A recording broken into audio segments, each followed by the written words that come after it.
আসসালামু আলাইকুম রহমতুল্লাহি আবরাকাত। আলহামদুলিল্লাহ সালাতু আসসালামু আলা রাসূলিল্লাহ বাদ। সুপ্রিয় দর্শক শ্রোতা ভাই বোন, আজ আমরা ইনশাআল্লাহ তাআলা হজের যত কমন প্রশ্ন আছে সেই কমন প্রশ্নগুলোর উত্তর দেওয়ার চেষ্টা করব ইনশাআল্লাহ বিইذনিল্লাহ এই ভিডিওর মাধ্যমে। প্রতি বছর আল্লাহর ঘরের পথযাত্রী সম্মানিত হাজী সাহেবগণ আমাদের কাছে অগণিত প্রশ্ন করে থাকেন।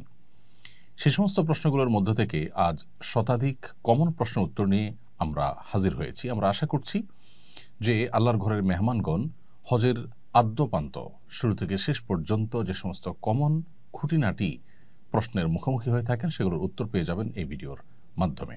চলুন তাহলে আর বিলম্ব না করে আমরা শুরু করি। যে সমস্ত প্রশ্নগুলোর উত্তর দেওয়ার জন্য আমরা আজ আপনাদের সামনে হাজির হয়েছি সেগুলো আমরা শুরু করি।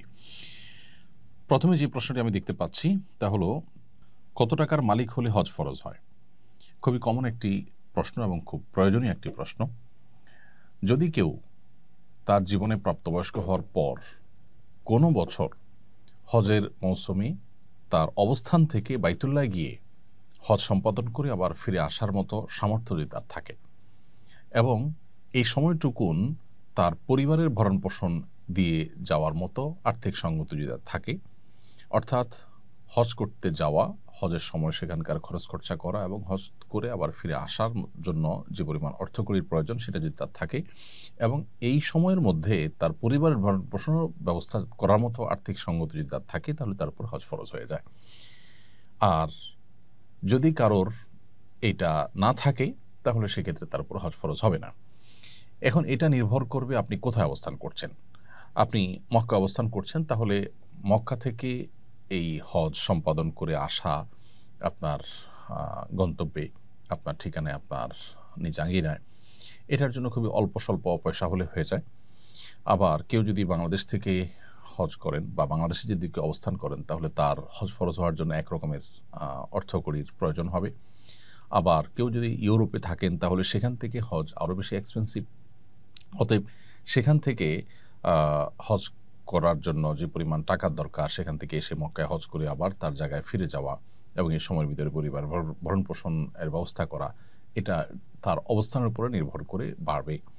অতএব হজ ঠিক কত টাকা হলে ফরজ হয়, এটা জাকাতের মতো নির্ধারিত কোনো অ্যামাউন্ট নেই যে এই টাকা হলে হজ ফরজ হয়। এটা নির্ভর করে ব্যক্তির অবস্থান থেকে বাইতুল্লাহ গিয়ে হজ করে আসার মতো সামর্থ্য তার আছে কিনা। যদি থাকে তাহলে তারপরে হজ ফরজ হয়ে যাবে। জীবনের কোনো বছর যদি এমন হয় যে হজ করার মতো সামর্থ্য আমার ছিল, ধরুন আজ থেকে 7-8 বছর আগে বাংলাদেশ থেকে 2 থেকে 2.5 লাখ কিংবা 3 লাখ টাকার মধ্যে হজ করে আসা যেত, তখন আপনার কাছে টাকাটা ছিল, আপনি হজ করেননি। এখন হজ এক্সপেন্সিভ হয়ে গেছে, 7 লাখ 8 লাখ টাকার প্রয়োজন হয় বাংলাদেশ থেকে হজ করার জন্য। এখন এই টাকা আপনার নেই। অতএব যদি আপনি মনে করেন যে আমার তো 7-8 লাখ টাকার সামর্থ্য নেই, অতএব আমি হজ তো আমার উপর ফরজ নয়, আমি হজ তো করবো না, না করলে চলবে, এরকমটি বলার কোনো সুযোগ থাকবে না। কারণ আপনার উপর হজ ফরজ হয়েছিল, তখন আপনি করেননি। সো এখন 8 লাখ, 10 লাখ, 15 লাখ যে টাকাই লাগুক সেটা অ্যারেঞ্জ করে আপনার ফরজ আদায় করতে হবে, কারণ আপনি সেটাকে বিলম্ব করেছেন। আল্লাহ সুবহানাহু ওয়া তাআলা কোরআনে কারিমে বলেছেন, ওয়ালিল্লাহি আলান নাসি হিজ্জুল বাইতি মান ইসতাতা ইলাইহি সাবিলা। মানুষের কাছে আল্লাহর পাওনা হয়ে যায়, যদি তার সামর্থ্য থাকে বাইতুল্লাহ গিয়ে হজ করার, সে যেন হজ করে। এই হজ করাটা এটা মানুষের কাছে আল্লাহর পাওনা হয়ে যায়। অন্যান্য ফরজ বিধানের ক্ষেত্রে আল্লাহ তাআলা পুরস্কার বলেছেন, কুতিবা আলাইকুমুস সিয়াম, তোমাদের উপর সিয়াম ফরজ করা হয়েছে, আকিমুস সালাহ ওয়া আতুজ যাকাত, তোমরা সালাত কায়েম করো, যাকাত আদায় করো। কিন্তু হজের ক্ষেত্রে আল্লাহ রাব্বুল আলামিন একটু ভিন্ন ভঙ্গিতে আমাদেরকে হজের ফরজ হওয়ার বিধানটি জানিয়েছেন। অর্থাৎ আল্লাহ বলেছেন যে কারোর সামর্থ্য যদি থাকে বাইতুল্লাহ গিয়ে নিজ গন্তব্যে আবার ফিরে আসার হজের মৌসুমে, তাহলে তার জন্য হজ করাটা এটা আল্লাহর অধিকারে পরিণত হয়, এটা আল্লাহর পাওনায় প্রাপ্যে পরিণত হয়। তার মানে এটা একটা প্রেমময় ইবাদত। একজন বান্দা তার সামর্থ্য থাকবে তিনি হজ করবেন না, এটা হতে পারে না। অতএব যাদের এই আর্থিক সঙ্গতি আছে তাদের উপরে হজ ফরজ হয়ে যাবে। এরপরে প্রশ্ন হলো, হজ কত প্রকার এবং কোন প্রকার হজ সবচেয়ে উত্তম? হজ 3 প্রকার: হজ্জে ইফরাদ, হজ্জে তামাত্তু, হজ্জে কিরান। হজ্জে ইফরাদ হলো হজের সময়ে এহরাম বেঁধে কেউ হজের উদ্দেশ্যে মক্কায় প্রবেশ করলেন এবং সরাসরি তিনি হজ করলেন, তিনি ওমরা সম্পাদন করলেন না। যে এহরামে তিনি প্রবেশ করলেন মিকাতে, সেখান থেকে তিনি হজের নিয়ত করেই প্রবেশ করেছেন এবং প্রবেশ করার পর তিনি সরাসরি মিনায় গিয়ে হজ সম্পাদন করেছেন। মাঝে তিনি তওয়াফ করতে পারেন, সেটা ভিন্ন বিষয়, নফল তওয়াফ হিসেবে সেটা গণ্য হবে, কিন্তু তিনি হজের যে কার্যক্রম আছে মূল হজের, সেটাই শুধু করলেন। হজের আগে তিনি কোনো উমরা করার নিয়ত করলেন না মিকাত থেকে। এটা হলো হজ্জে ইফরাদ বা শুধু হজ। আর হজে তামাত্তু হলো মিকাত থেকে কেউ নিয়ত করলেন যে তিনি হজ এবং উমরা দুইটাই করবেন, তবে উমরা করার পর তিনি হালাল হয়ে যাবেন, স্বাভাবিক হয়ে যাবেন। এরপর আবার হজের যে মূল দিনগুলো আসবে, অর্থাৎ 8 জিলহজ, তখন তিনি আবার এহরাম পরে নতুন করে হজের জন্য কার্যক্রম শুরু করবেন। তো উমরা করে তিনি রিল্যাক্স হয়ে যাবেন, এরপর আবার এহরাম পরে তিনি হজ সম্পাদন করবেন। এরকম নিয়ত করলে সেটাকে বলা হয় যে তামাত্তু। আর যদি কেউ মিকাত থেকে কেউ উমরা এবং হজ দুইটাই করবেন একসাথে, অর্থাৎ একই এহরামে থেকে তিনি উমরা সম্পাদন করার পর ওই পোশাকে ওই এহরামের নিয়তে থেকেই হজ সম্পাদন করবেন, এটাকে বলা হয় হজে কেরান। এর মধ্যে কোন হজ উত্তম, এটা নিয়ে ফোকাহে কেরামের মধ্যে মতভিন্নতা আছে। ইমাম মালিক রাহিমাহুল্লাহর মতে হজে ইফরাদ উত্তম, ইমাম আহমদ ইবনে হাম্বল রাহিমাহুল্লাহ এবং শাফি রাহিমাহুল্লাহর মতে হজে কেরান, হজে তামাত্তু উত্তম। আর হানাফি মাযহাবের উলামায়ে কেরামের মতে হজে কেরান উত্তম। নবী করিম সাল্লাল্লাহু আলাইহি ওয়াসাল্লাম হজে কেরান করেছেন। তিনি যেহেতু হজে কেরান সম্পাদন করেছেন এবং হজে কেরান করতে একটু কষ্টও হয়, কারণ উমরা সম্পাদন করার পর ওই এহরামেই আবার হজের জন্য অপেক্ষা করতে হয়, এহরামের নিষিদ্ধ বিষয়গুলোকে মেনটেন করে চলতে হয় এই সময়টার মধ্যেই, এটা একটু কষ্টের। তো ওলামায়ে আহনাফ বলেন যে এটা উত্তম, তাছাড়া নবী সাল্লাল্লাহু আলাইহি ওয়াসাল্লাম এটি করেছেন। কিন্তু অন্যান্য ওলামায়ে কেরাম যারা হজে তামাত্তু উত্তম বলেন, তাদের যুক্তি হলো নবী করিম সাল্লাল্লাহু আলাইহি ওয়াসাল্লাম হজে কেরান করলেও তিনি সাহাবীদেরকে বলেছেন যে আমি আমার সাথে হাদি, অর্থাৎ হজ করার পর যে দমে শুকর বা কোরবানি করতে হয়, সেটি নিয়ে এসেছি, যার কারণে আমাকে কেরান করতে হচ্ছে, না হলে আমি তামাত্তু করতাম। এরকম তার আকাঙ্ক্ষা তিনি ব্যক্ত করেছেন মর্মে বিভিন্ন বর্ণায় পাওয়া যায়। সেজন্য তামাত্তুকে উত্তম বলেছেন অনেক উলামায়ে কেরাম।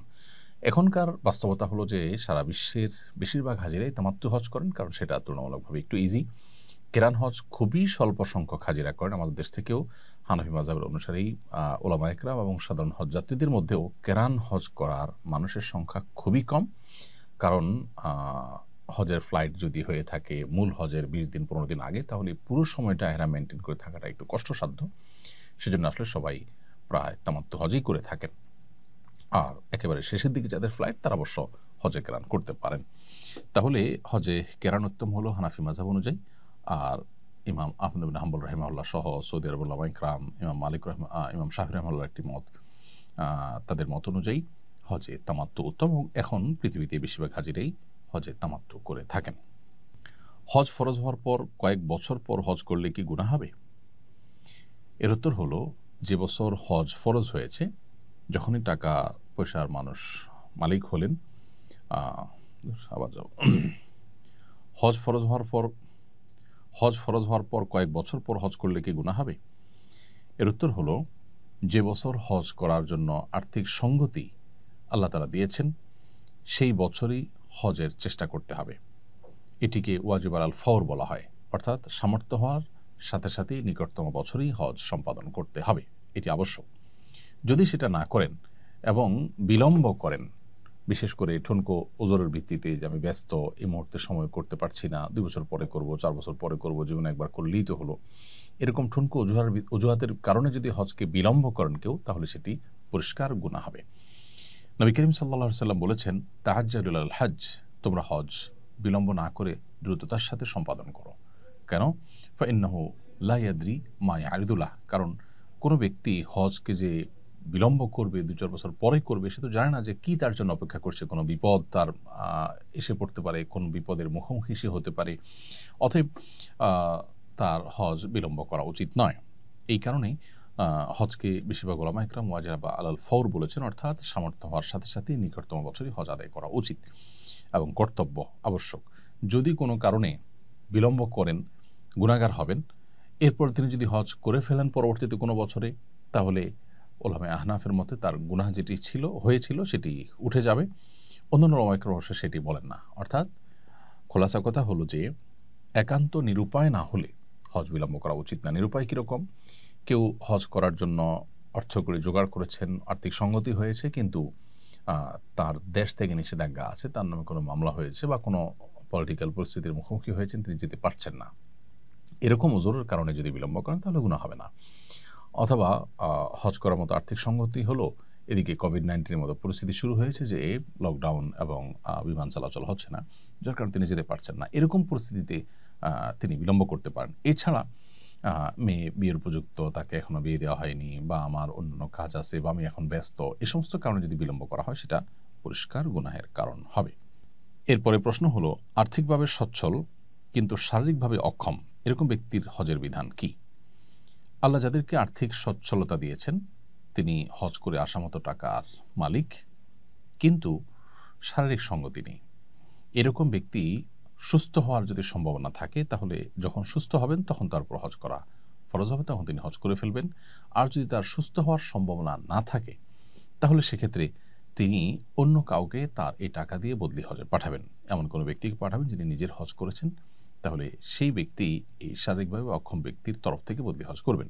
এবং একই সাথে তিনি শারীরিকভাবে সক্ষমতা এবং সামর্থ্য এটি অর্জন নাও করতে পারেন, কখনোই আশঙ্কা থাকলে তিনি ওসিয়ত করবেন যে আল্লাহ না করুন আমি যদি সুস্থ হয়ে উঠতে না পারি বা সুস্থ হয়ে হজ করার সুযোগ না পাই, তাহলে আমার যে অর্থ রেখে যাচ্ছে এটা দিয়ে যেন আমার তরফ থেকে বদলি হজের ব্যবস্থা করা হয়। ইনশাআল্লাহ এতে তিনি দায়মুক্ত হবেন এবং তার ফরজ আদায় হয়ে যাবে। এরপরে প্রশ্ন হলো, হারাম টাকা দিয়ে হজ করলে হজ আদায় হবে কিনা? কেউ যদি অবৈধ টাকা বা হারাম উপায়ে উপার্জিত টাকা দিয়ে হজ করেন তাহলে কাগজে কলমে তার হজ হয়ে যাবে, কিন্তু এর কারণে তিনি যেমন গুনাহগার হবেন, তেমনিভাবে তার এই হজ আল্লাহ সুবহানাহু ওয়া তাআলার কাছে অ্যাকসেপ্টেবল হবে না, গ্রহণযোগ্য হবে না। হজের যে সওয়াব, হজের যে মূল উপকারিতা সেটা থেকে তিনি বঞ্চিত হবেন। তবে তিনি আইনি যে দায় সেটা থেকে মুক্ত হবেন, অর্থাৎ ফরজ আদায় হয়েছে এটি বলা যাবে। অতএব হজ করার ক্ষেত্রে আমাদের পবিত্র এবং হালাল টাকা এটা দিয়ে হজ করা উচিত। অন্যান্য ইবাদত বন্দেগী করার ক্ষেত্রেও এই হালালটাই আমাদের ব্যবহার করা উচিত, কারণ নবী করিম সাল্লাল্লাহু আলাইহি ওয়াসাল্লাম বলেছেন, ইন্নাল্লাহা তাইয়্যিব লা ইয়াকবালু ইল্লা তাইয়্যিবা। আল্লাহ তাআলা পবিত্র, তিনি পবিত্র ছাড়া হারাম কোনো অর্থ, হারাম কোনো দান, হারাম কোনো প্রচেষ্টা এটা আল্লাহ তাআলা গ্রহণ করেন না। অতএব হজ করার ক্ষেত্রেও হালাল টাকায় হজ করা উচিত। এরপরে প্রশ্ন হলো, ঋণগ্রস্ত ব্যক্তি হজ করলে তার হজ হবে কিনা? যদি ঋণগ্রস্ত ব্যক্তি হজ করেন তাহলে তার হজ করতে গিয়ে যদি ঋণ আদায়ে কোনো প্রকার অসুবিধা তৈরি না হয়, তার ঋণটা যদি সিস্টেমিক্যাল ঋণ হয়, যেমন কিস্তিতে তিনি পরিশোধ করছেন এবং নিয়মতান্ত্রিকভাবে কিস্তি দিতে দিতে একটা সময় পরিশোধ হবে, সেরকম ব্যবস্থা আছে এবং পাওনাদারের সাথে সেরকম বোঝাপড়া আছে, তাহলে সেক্ষেত্রে তিনি ঋণগ্রস্ত অবস্থায় হজ করতে পারেন। আর যদি ব্যাপারটা এরকম হয় তারপর হজ ফরজ হয়নি, বরং তিনি ঋণগ্রস্ত, এখন ঋণের টাকা না দিয়ে, পাওনাদারদের দাবি আছে সেটা না দিয়ে তাদের সাথে ঘড়িমসি করে তাদেরকে আপনার ঋণ পরিশোধে বিলম্ব করে তাদের হক নষ্ট করে তিনি যদি হজ করতে যান সেটি তার জন্য উচিত হবে না, জায়েজ হবে না। তবে যদি তিনি হজ করে ফেলেন তার হজ হয়ে যাবে, সেটা ভিন্ন বিষয়। বাট ঋণের টাকা না দিয়ে পাওনাদারদেরকে ঝুলিয়ে রেখে তার এই হজের যে আসল প্রাণ, হজের যে আসল উপকারিতা সেটা থেকে তাকে বঞ্চিত করবে। অতএব ঋণগ্রস্ত ব্যক্তি পাওনাদারের ঋণ পরিশোধকে অগ্রাধিকার দিতে হবে। হ্যাঁ, যদি তার উপরে কখনো জীবনে হজ ফরজ হয়ে থাকে তাহলে তো তার হজ করতেই হবে, যেহেতু ফরজ হয়েছে, তিনি বিলম্ব করেছেন কোনো কারণে, এখন ঋণগ্রস্ত হয়ে গেছেন, তাহলে হজ করার জন্য তিনি তার জমি জমা বিক্রি করে, স্থাবর সম্পত্তি বিক্রি করে হলেও হজ করতে হবে। এরপরে প্রশ্ন হলো, কারোর যদি অনেক জমি জমা থাকে কিন্তু ক্যাশ ক্যাপিটাল না থাকে তাহলে জমি জমা বিক্রি করে তার কি হজ করা ফরজ? খুবই গুরুত্বপূর্ণ একটি প্রশ্ন। আমাদের সমাজে বিশেষ করে গ্রামে এরকম অনেক লোক আছেন যাদের প্রচুর পরিমাণ ক্ষেত খামার, প্রচুর পরিমাণ ক্ষেতের জমি বা বিভিন্ন রকমের ল্যান্ড আছে, বিভিন্ন রকমের স্থায়ী অ্যাসেট আছে, কিন্তু তার কাছে ক্যাশ টাকা নেই, তাহলে তার হজ ফরজ হবে কিনা? এর উত্তর হলো, যে সমস্ত জমি জমা বা যে সমস্ত ল্যান্ড বা স্থায়ী সম্পদের উপর তিনি নির্ভরশীল, যেমন জমির ফসল ওঠে সেটা দিয়ে তার বছর চলে, অথবা তার ফ্ল্যাট আছে সেটা দিয়ে তিনি ভাড়া পান, সেটা দিয়ে তার সংসার চলতে হয়, এরকম যদি হয় তাহলে সেক্ষেত্রে তার জন্য এগুলো বিক্রি করে হজ করা ফরজ হবে না। কিন্তু যদি এই পরিমাণ জমি থাকে যে তার বছর চলার পরও অতিরিক্ত আরও আছে, বা যেটার উপরে তার সংসার চলাটা নির্ভরশীল না, এরকম অতিরিক্ত জমি জমা বা অতিরিক্ত অ্যাসেট যদি থাকে তাহলে সেগুলো বিক্রি করে হজ করার মতো অর্থ যদি পাওয়া যায় তাহলে অবশ্যই তার উপর হজ ফরজ হয়ে যাবে। তাহলে খোলাসা এবং সারাংশ হলো যে জমি জমার উপার্জনের উপরে যা আছে সেটার পুরাটুকুর উপার্জনের উপরে যদি তার সংসার চলাটা বা তার নির্ভরশীলতাটা ওইটার উপরে হয়, তাহলে সেক্ষেত্রে এটা বিক্রি করে হজ করাটা তার জন্য ফরজ নয়। কিন্তু যদি এর বাইরে অতিরিক্ত থাকে, যেগুলো আসলে তার যেগুলোর উপার্জন বা যেগুলোর আয় বা যেগুলোর ফসল এটার উপরে তার সংসার নির্ভর করে না বা তিনি নির্ভরশীল নন, অর্থাৎ অতিরিক্ত আছে, তাহলে সেগুলো বিক্রি করে হজ করার মতো টাকা যদি পাওয়া যায়, তাহলে অবশ্যই তাকে সেগুলো বিক্রি করে হজ করতে হবে। ছোটবেলায় হজ করলে কি বড় হওয়ার পর পুনরায় হজ করতে হবে? যদি কেউ প্রাপ্তবয়স্ক হওয়ার আগে শৈশবে বা আপনার নাবালেগ অবস্থায় বাবা মার সাথে বা অন্য কারোর সাথে হজ করেন, তাহলে এই হজটা তার জীবনের ফরজ হজ হিসেবে যথেষ্ট হবে না, বরং এই হজটা নফল হজ হবে। কারণ কেউ অপ্রাপ্তবয়স্ক অবস্থায় শরীয়তের কোনো ফরজ বিধান তার উপরে বর্তায় না, বিধায় হজের ফরজ বিধানটি তার উপরে বর্তায়নি যখন তিনি অপ্রাপ্তবয়স্ক হজ অবস্থায় হজ করেছেন। এর ফলশ্রুতিতে যে আধ্যাত্মিক সুফল, হজের যে বরকত, হজের কারণে যে স্পিরিচুয়াল উপকারিতা, এটা শিশু হিসাবে আল্লাহ তাআলা তাকে দিবেন বা তিনি সেটা পাবেন ইনশাআল্লাহ, সেটা ভিন্ন বিষয়। বাট প্রাপ্তবয়স্ক হওয়ার পর এই শিশুই যখন অর্থকরীর মালিক হবেন, হজ করার মতো সামর্থ্য তার হবে, সঙ্গতি তার হবে এবং হজের ফরজ বিধান তার উপরে বর্তায়, সেরকম পরিস্থিতি যদি তৈরি হয়, তাহলে তখন তাকে হজ করতে হবে পৃথকভাবে। তার সেই শৈশবের হজটি তার পরবর্তীতে হজ ফরজ হলে সেই ফরজ হজের তরফ থেকে যথেষ্ট হবে না।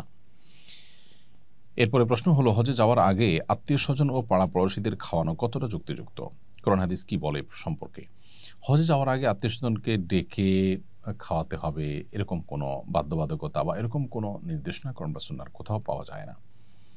এটা যদি কেউ আত্মীয় স্বজনের দোয়া নেওয়ার জন্য হজের সফর থেকে তিনি ফিরে আসেন না আসেন, তাদের কাছ থেকে মাপটাপ চাওয়ার জন্য করেন, তাহলে এটা মুবাহ বা জাস্ট জায়েজ কাজ হতে পারে। কিন্তু এর মাধ্যমে তিনি যে হজে যাচ্ছেন সেটা মানুষকে জানালেন, এটা তার লৌকিকতা বা প্রদর্শন ইচ্ছা থেকে যদি হয়, তাহলে সেক্ষেত্রে সেটি গুনাহের কারণ হবে। অতএব হজে যাওয়ার আগে আত্মীয় স্বজনকে ডেকে খাওয়ানোর কোনো আলাদা নির্দেশনা কোরআন সুন্নাহর কোথাও নেই। তবে এটা যদি কেউ করেন, সেটি নির্ভর করবে নিয়তের উপরে। যদি সাধারণ শুদ্ধ স্বাভাবিক কোনো নিয়ত থাকে যে সবাই কাছ থেকে দোয়া নিয়ে আমরা গেলাম, তাহলে সেক্ষেত্রে এটা জায়েজ হতে পারে, অন্যথায় এটি কিন্তু গুনাহের কারণ হবে।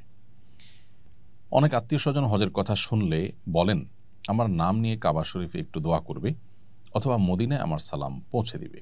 এটা কতটুকু সঠিক? যদি তার নাম ভুলে যাই বা স্মরণ না থাকে, তাহলে কি গুনাহ হবে? কেউ যদি আপনার কাছে মক্কায় গিয়ে কাবা শরীফ গিয়ে তার জন্য দোয়ার আর্গুমেন্ট করে, তাহলে সেটা রক্ষা করা উচিত, তার জন্য আল্লাহর কাছে দোয়া করা উচিত তিনি যদি কোনো দোয়া চেয়ে থাকেন। আর কেউ যদি বলেন যে আমার সালাম নবী সাল্লাল্লাহু আলাইহি ওয়াসাল্লামের রওজায় পৌঁছে দিও, তো সেক্ষেত্রে ওলামা ইকরামের মধ্যে দুটি মত আছে। অনেক ওলামা ইকরাম বলেন যে এটির কোনো প্রয়োজন নেই, কারণ প্রত্যেক ব্যক্তির দুরূদ পৌঁছানোর জন্য আল্লাহর পক্ষ থেকে ফেরেশতা নিযুক্ত আছে, যেমনটি বিশুদ্ধ হাদিসে বর্ণিত হয়েছে। অতএব যেখানে আমরা পৃথিবীর যে কোনো প্রান্তে দুরূদ পড়লে, সালাম পেশ করলে সাথে সাথে আল্লাহ তাআলার স্বয়ংক্রিয় সিস্টেমে সেটা নোট হয়ে যায় ফেরেশতার কাছে, এবং ফেরেশতা সেটা নবী সাল্লাল্লাহু আলাইহি ওয়াসাল্লামের কাছে পেশ করেন, একেবারে নাম উল্লেখ করে যে হে আল্লাহর রাসূল, আপনার প্রতি অমুক জায়গা থেকে অমুকের ছিল অমুক সালাম পেশ করেছেন, দুরূদ পেশ করেছেন। তাহলে সেখানে মানুষকে দিয়ে আবার সালাম পাঠানোর কোনো প্রয়োজন নেই। এর বিপরীতে অন্যান্য উলামা একরাম অনেকে বলেন যে এটি করা যেতে পারে, এটি করলে কোনো অসুবিধা নেই। এবং তাবেঈদের কথা, যে কোনো তাবেঈদের মধ্যে এটা পাওয়া যায় যে তারা যেমন খলিফা ওমর ইবনে আব্দুল আজিজ, তাবেঈদের মধ্যেও কেউ পাওয়া যায় যে তারা এভাবে সালাম পাঠিয়েছেন অন্য কারোর মাধ্যমে। ওমর ইবনে আব্দুল আজিজ রাহিমাহুল্লাহ তিনি সালাম পাঠানোর কথা বর্ণিত হয়েছে এক বর্ণনায়। তো এগুলোর উপর ভিত্তি করে অন্য উলামা কেরাম এটাকে জায়েজ বলেন। কিন্তু সাহাবায়ে কেরাম বা হাদিসে মূলত একজন আরেকজনের জন্য দোয়া করা, দোয়া চাওয়া, এগুলো বর্ণিত হলেও সালাম পেশ করা নবী সাল্লাল্লাহু আলাইহি ওয়াসাল্লামের কাছে কারোর মাধ্যমে, এটি কোনো হাদিস দ্বারা ওইভাবে আসলে সাব্যস্ত হয় না। খোলাসা কথা হলো যে কেউ যদি আমাদের জন্য দোয়া করে, তাহলে তাদের জন্য দোয়া করা উচিত। যদি অনেক মানুষ দোয়া চায়, তাদের সবার নাম মনে না থাকে, তাহলে আমি কমন দোয়া করতে পারি, আল্লাহ যতজন দোয়া চেয়েছেন আপনি জানেন, আপনি তাদের সবার নেক উদ্দেশ্য পূরণ করুন, বা যারা দোয়া চেয়েছেন, যারা যেটা চেয়েছেন তাদের সে বইদের চাওয়াগুলো পূরণ করুন। এভাবে আপনি কমন দোয়া করে দায়মুক্ত হতে পারেন। আর নবী সাল্লাল্লাহু আলাইহি সাল্লামের কবরের সামনে সালাম পেশ যখন আমরা করি, তখন আজকাল বিশেষ করে এত ভিড় হয়, নিজের সালামটা পেশ করাটাই দায় হয়ে যায়। এত অল্প সময় সেখানে রানিং অবস্থায় সালাম দিতে হয়। সেখানে আসলে অনেক লোক বললে তাদের নাম নিয়ে হে আল্লাহর রাসূল অমুক অমুক আপনার প্রতি সালাম পেশ করেছেন বা অমুক অমুকের তরফ থেকে আসসালাতু ওয়াসসালামু আলাইকা রাসূলুল্লাহ, এরকম বলা আসলে সেই সুযোগ স্কোপ আজকাল থাকেও না। এটা হলো বাস্তবতা। অতএব দোয়ার ক্ষেত্রে আমরা যেমন কমন দোয়া করতে পারি তাদের জন্য, আবার সেই সাথে তাদের নামের নোট নিয়ে নিতে পারি যে কারা কারা দোয়া চেয়েছেন, তাদের নামগুলো ধরে ধরে নোট দেখে আমরা তাদের জন্য আল্লাহর ঘরে বা বাইতুল্লাহ গিয়ে দোয়া করতে পারি। সেটা আরও ভালো, কারণ অন্যের জন্য যখন দোয়া করা হয় তখন আল্লাহর ফেরেশতারা যেই দোয়া করেন তার জন্য দোয়া করেন। অতএব আমি মানুষের জন্য যত বেশি দোয়া করব তার সুফল আমি তত বেশি পাবো। আমি দোয়া করব মানুষ হয়ে, আর তার বিপরীতে তার জন্য আমি যা দোয়া করলাম আল্লাহর ফেরেশতারা সেটা আমার জন্য দোয়া করবেন, অর্থাৎ আমার চাইতে উত্তম ব্যক্তি আমার জন্য দোয়া করবেন। অতএব এক্ষেত্রে আমাদের কার্পণ্য করা উচিত নয়। হজের প্রস্তুতি হিসাবে কি কি কাজ করা উচিত? হজে যাওয়ার আগে বা আমরা মক্কায় পৌঁছার পর মূল হজের আগে প্রস্তুতি হিসাবে আমাদের সবচেয়ে গুরুত্বের সাথে যেটি করা উচিত তা হলো হজের মানসিক প্রস্তুতি গ্রহণ করা। হজ এটা একটা প্রেমময় ইবাদত। ইব্রাহিম আলাইহিস সালামের স্মৃতি বিজড়িত আল্লাহর কুদরতের বিভিন্ন নিদর্শনগুলো পরিদর্শন করা, অবলোকন করা, দেখা, প্রত্যক্ষ করা এবং এর মাধ্যমে নিজের ইমানি শক্তিকে শানিত করা, জাগ্রত করা, এটা হজের অন্যতম উদ্দেশ্য। এজন্য হজের যে আধ্যাত্মিক শিক্ষা সেটাকে জানার চেষ্টা করা, সেটাকে বোঝা এবং অনুভব করার চেষ্টা করা। এজন্য প্রমিনেন্ট ওলামা একরাম তাদের বক্তব্য যেমন শোনা যেতে পারে এবং এ সম্পর্কিত বহু বই পুস্তক আছে। আমাদের ইসলামের পূর্বসূরীদের হজ এবং ওমরার ইমান জাগানিয়া বিভিন্ন দাস্তান আছে, সেগুলো আমরা পড়তে পারি। এর মাধ্যমে মানসিকভাবে আমি হজের জন্য প্রস্তুতি নিতে পারবো ইনশাআল্লাহ। দ্বিতীয়ত, হজের বিধিবিধানগুলো যেহেতু জীবনে বারবার করে আমাদের পালন করার মতো সুযোগ আসে না, সচরাচর জীবনে একবার ফরজ হয়, সেজন্য কোনোভাবে যেন মিস না হয়, ভুল না হয়, বড় কোনো ত্রুটি যেন না হয়, এমনকি ছোট ত্রুটিও যেন না হয়, সেজন্য হজের আদ্যপান্ত জানার চেষ্টা করা। নবী করিম সাল্লাল্লাহু আলাইহি ওয়াসাল্লাম বলেছেন, খুযু আন্নী মানাসিকাকুম, তোমরা তোমাদের হজের বিধিবিধানগুলো আমার কাছ থেকে গ্রহণ করো, আমি যেভাবে করেছি সেভাবে তোমরা সেগুলোকে সম্পাদন করো। অতএব নবী সাল্লাল্লাহু আলাইহি ওয়াসাল্লাম কীভাবে হজ করেছেন, কোন জায়গায় কী করতে বলেছেন, কোন জায়গায় কোন দোয়া পড়বেন এবং দোয়ার জায়গাগুলো কি কি, কোনটা ফরজ, কোনটা ওয়াজিব, কোনটা নফল, কোনটার পরে কোনটা, 8ই জিলহজ থেকে নিয়ে 13ই জিলহজ পর্যন্ত আমরা এই দিনগুলোর কখন কোন কাজটা করব, স্টেপ বাই স্টেপ আমাদের জানতে হবে। তাহলে দ্বিতীয় প্রস্তুতি হলো যে হজের সমস্ত বিধিবিধান, হজের সমস্ত নিয়ম কানুনগুলো কোরআন সুন্নাহর আলোকে জানার চেষ্টা করবো আমরা ইনশাআল্লাহ তাআলা। তৃতীয়ত, হজ করতে আমরা মক্কায় যাব ইনশাআল্লাহ। সেখানকার এনভায়রনমেন্ট, সেখানকার পরিবেশ আমি যেখানে অবস্থান করছি আমার দেশ থেকে ভিন্নতর। অতএব সেখানে গিয়ে সুস্থ সবলভাবে আমি নিরাপদে নির্বিঘ্নে যেন ইবাদতবন্দি করতে পারি, স্মুথলি যেন আমার সমস্ত দোয়া এবং ইবাদত, তওয়াফ ইত্যাদি নিবেদন করতে পারি, সেজন্য শারীরিকভাবেও নিজেকে প্রস্তুত করা এবং সেখানকার প্রতিবন্ধকতাগুলো মাথায় রেখে আমাদের প্রস্তুতি গ্রহণ করা। এভাবেই ত্রিমুখী প্রস্তুতি যদি আমরা গ্রহণ করতে থাকি ইনশাআল্লাহ হজ অর্থবহ হবে। সেই সাথে আরেকটি সম্পূরক প্রস্তুতির কথা বলবো, আল্লাহর কাছে দোয়া করা যে আল্লাহ আপনি আমাকে সুস্থ সবলভাবে স্বাভাবিকভাবে হজের সমস্ত কাজগুলো সম্পাদন করার তৌফিক দান করুন। হজ একটা কষ্টসাধ্য ইবাদত। নারীদের হজকে জিহাদের সমতুল্য বলেছেন নবী সাল্লাল্লাহু আলাইহি ওয়াসাল্লাম। বিধায় এটি আল্লাহ সহজ করলেই সহজ হবে, না হলে কিন্তু সহজ হবে না। সেজন্য দোয়া করতে থাকা এবং আল্লাহ যেন মাবরুর হজের তৌফিক দান করেন, সেজন্য বিশেষভাবে আল্লাহর কাছে আমরা দোয়া করবো ইনশাআল্লাহ তাআলা। এহরাম কখন করব, এহরাম করার নিয়ম কি? হজের এহরাম আমরা তামাত্তু হজ যারা করবেন তারা 2 ধাপে এহরাম পরবেন, আর কেরান এবং হজে ইফরাদ যারা করবেন তারা 1 ধাপে হজের এহরাম পরিধান করবেন। 3 প্রকার হাজি অর্থাৎ ইফরাদ, তামাত্তু, কেরান যে প্রকারই হজ করেন না কেন আপনাকে মিকাত থেকে এহরাম বাঁধতে হবে হজের নিয়তে। আপনি যদি বাহির থেকে যান সেক্ষেত্রে মিকাত থেকে আপনি হজের নিয়তে আপনাকে এহরাম বাঁধতে হবে। এই যে মিকাত থেকে হজের এহরাম বাঁধবো, আমরা যারা বিমানে যাই আমরা সেই সুযোগ থেকে বঞ্চিত হই, কারণ বিমান আসলে মিকাতের ওখানে ল্যান্ড করে না, মিকাতের উপর দিয়ে চলে যায়। তো সেক্ষেত্রে আমরা যে দেশ থেকে যাব তিনি সেই দেশের এয়ারপোর্ট বা হাজি ক্যাম্প এই সমস্ত জায়গা থেকে এহরাম বাঁধতে পারি। চাইলে বাসা থেকে এহরামের কাপড় পরিধান করতে পারি, এটা হলো পরিধান করা। আর নিয়তটা যেটা এহরামের আনুষ্ঠানিকতা বা এহরামের যে মূল কার্যক্রম সেটি আমরা শুরু করব, অর্থাৎ নিয়ত করাটা শুরু করব হলো মিকাত থেকে। সেটা কিভাবে? বিমান যখন মিকাতের কাছাকাছি যাবে তখন আমাদেরকে পাইলট ঘোষণা দিবেন যে আমরা মিকাত ক্রস করতে যাচ্ছি, তখন আমরা নিয়ত করে নেব যে আমরা হজ করতে যাচ্ছি। যদি এমন কোনো দেশ থেকে আসেন যেখানে আসলে হজ যাত্রী ওই ফ্লাইটে খুবই কম, আপনাকে হয়তো বলা হবে না, সেক্ষেত্রে আপনি নিশ্চয়ই তাদের কাছ থেকে জানতে পারবেন যে আপনি সৌদি আরবের বর্ডারে ঢুকেছেন, কোন জায়গায় আছেন, ম্যাপ দেখার সুযোগ থাকে, আজকাল জানার সুযোগ থাকে, বিধায় আপনি মিকাতের কাছাকাছি গিয়ে নিয়ত করবেন। এ হলো আমাদের এহরাম শুরু হওয়া। দ্বিতীয় ধাপে এহরাম করতে হবে তামাত্তু হাজিদেরকে। সেক্ষেত্রে তারা দ্বিতীয় ধাপের এহরামটা পড়বেন মূলত ৮ই জিলহজ সকালে অথবা ৭ই জিলহজ সন্ধ্যায়। আপনার বাস যখন প্রস্তুত হয় মিনা যাওয়ার জন্য, তখন হোটেল থেকে এহরাম পরে আপনি চলে যাবেন ইনশাআল্লাহ তাআলা।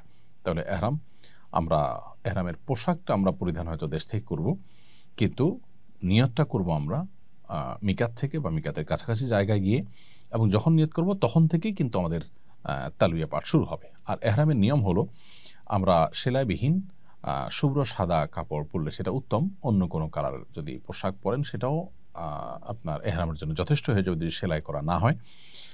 আর এবং পাশাপাশি এই এহরামের কাপড় হিসাবে একটা টুকরো নিচে, আরেকটা টুকরো চাদর হিসাবে উপরে, অর্থাৎ একটা লুঙ্গির মতো একটা চাদরের মতো করে পুরুষদের জন্য পরিধান করা। আর মা বোনদের জন্য সাধারণ যে পোশাক তারা পরে থাকেন ওই স্বাভাবিক পোশাক পরিধান করবেন। এটাই হলো তাদের এহরামের কাপড়। তো এহরামের নিয়ম হলো যে আমরা মিকাতে গিয়ে না নামার সুযোগ না থাকে তাহলে তার আগে থেকে আমরা উত্তম রূপে মাথা থেকে পা পর্যন্ত পুরো শরীরকে ফ্রেশ করে, নখ, অবাঞ্ছিত লোম ইত্যাদি কেটে উত্তম রূপে গোসল করে তারপর আমরা এহরামের কাপড় পরিধান করব। 2 রাকাত নামাজ পড়ব, নামাজের কোনো ফরজ ওয়াক্ত হলে ফরজ নামাজ পড়ব, না হলে 2 রাকাত নামাজ পড়ে আমরা এহরামের কাপড় পরে ফেলব। এরপর মিকাতের কাছাকাছি গিয়ে লাব্বাইকা হাজ্জান বা লাব্বাইকা উমরাতান আপনি যেটা করছেন সেটা নিয়ত করে তারপর থেকে তালবিয়া শুরু করবেন। তাহলে এ হলো এহরাম আমরা কখন করব এবং এহরামের নিয়ম কি সে সম্পর্কে বিস্তারিত। যদি কারোর হজের ফ্লাইট বা উমরার ফ্লাইট আগে মদিনায় যায়, মদিনায় থেকে তারপরে তারা ব্যাক করবেন মক্কাতে হজের জন্য, তাহলে সেক্ষেত্রে তারা বাংলাদেশ থেকে বা যেখান থেকে যাবেন সেখান থেকে এহরাম পড়বেন না। তারা মদিনা থেকে যখন মক্কায় আসবেন তখন মিকাত পড়বে, সেই মিকাত থেকে তারা হজের এহরাম পড়বেন। আগের হজ বা ওমরা পালনকারীদের এহরামের কাপড় অন্যজন ব্যবহার করতে পারবে কিনা? আপনি জীবনে কখনো নিজে হজ করেছেন, আগে ওমরা করেছেন, আপনার সেই পুরাতন হজ বা ওমরার যে এহরামের কাপড় সেটা দিয়ে আপনি আবার নতুন করে বা পরবর্তীতে যে কোনো হজ বা ওমরা করতে পারবেন। এমনকি একজনে একটা কাপড়ে ওমরা করেছেন বা হজ করেছেন, তার কাপড় পবিত্র কাপড়ে, ধোয়া কাপড়ে আরেকজন এহরাম করে হজ বা ওমরা করতে পারবেন, এতে কোনো অসুবিধা নেই। অর্থাৎ হজ এবং ওমরার জন্য নতুন কাপড় হওয়া জরুরি নয়। এরপরে প্রশ্ন হলো মহিলাদের এহরামের পোশাক কেমন হবে? মহিলাদের এহরামের পোশাক হবে একেবারে সাধারণ স্বাভাবিক পোশাক, তবে তারা মুখের উপরে নেকাব বাঁধবেন না আর হাত মোজা না পরে স্বাভাবিকভাবে থাকার চেষ্টা করবেন। বিশেষ করে বড় ওড়না যদি থাকে তাহলে সেক্ষেত্রে পরপুরুষের সামনে তার হাত প্রদর্শিত হতে পারে, সেরকম আশঙ্কা তৈরি হলে ওড়নার ভেতরে তিনি প্রবেশ করাবেন। বাস এইটুকু সতর্কতা যথেষ্ট।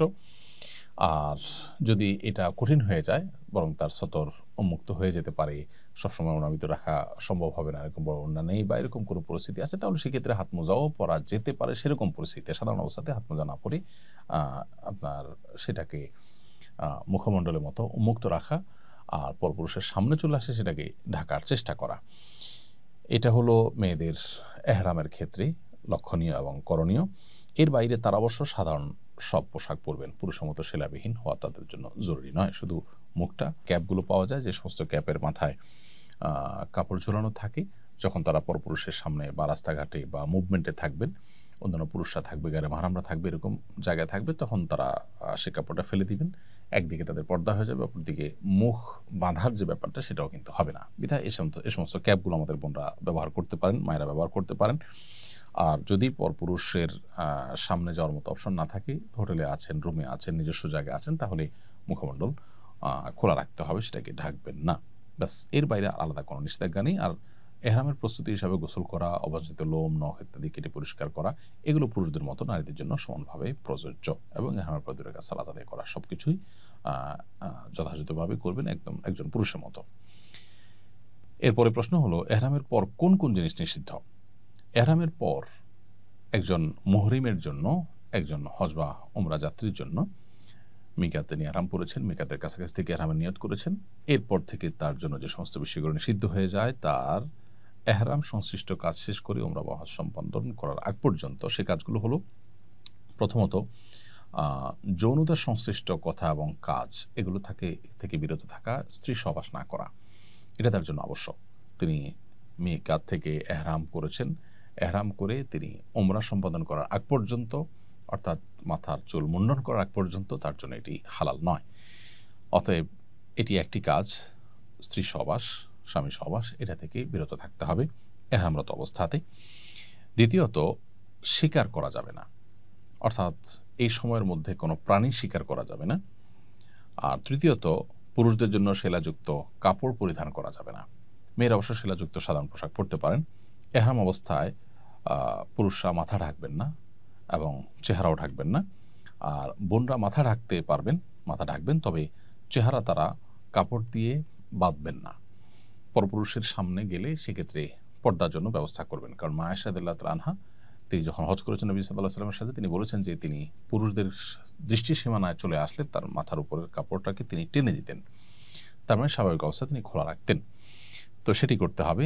এছাড়াও এহরাম অবস্থা যেটি নিষিদ্ধ তা হলো সুগন্ধি ব্যবহার করা, আতর ইত্যাদি ব্যবহার করা, এটি নিষিদ্ধ নারী পুরুষ সকলের জন্যই।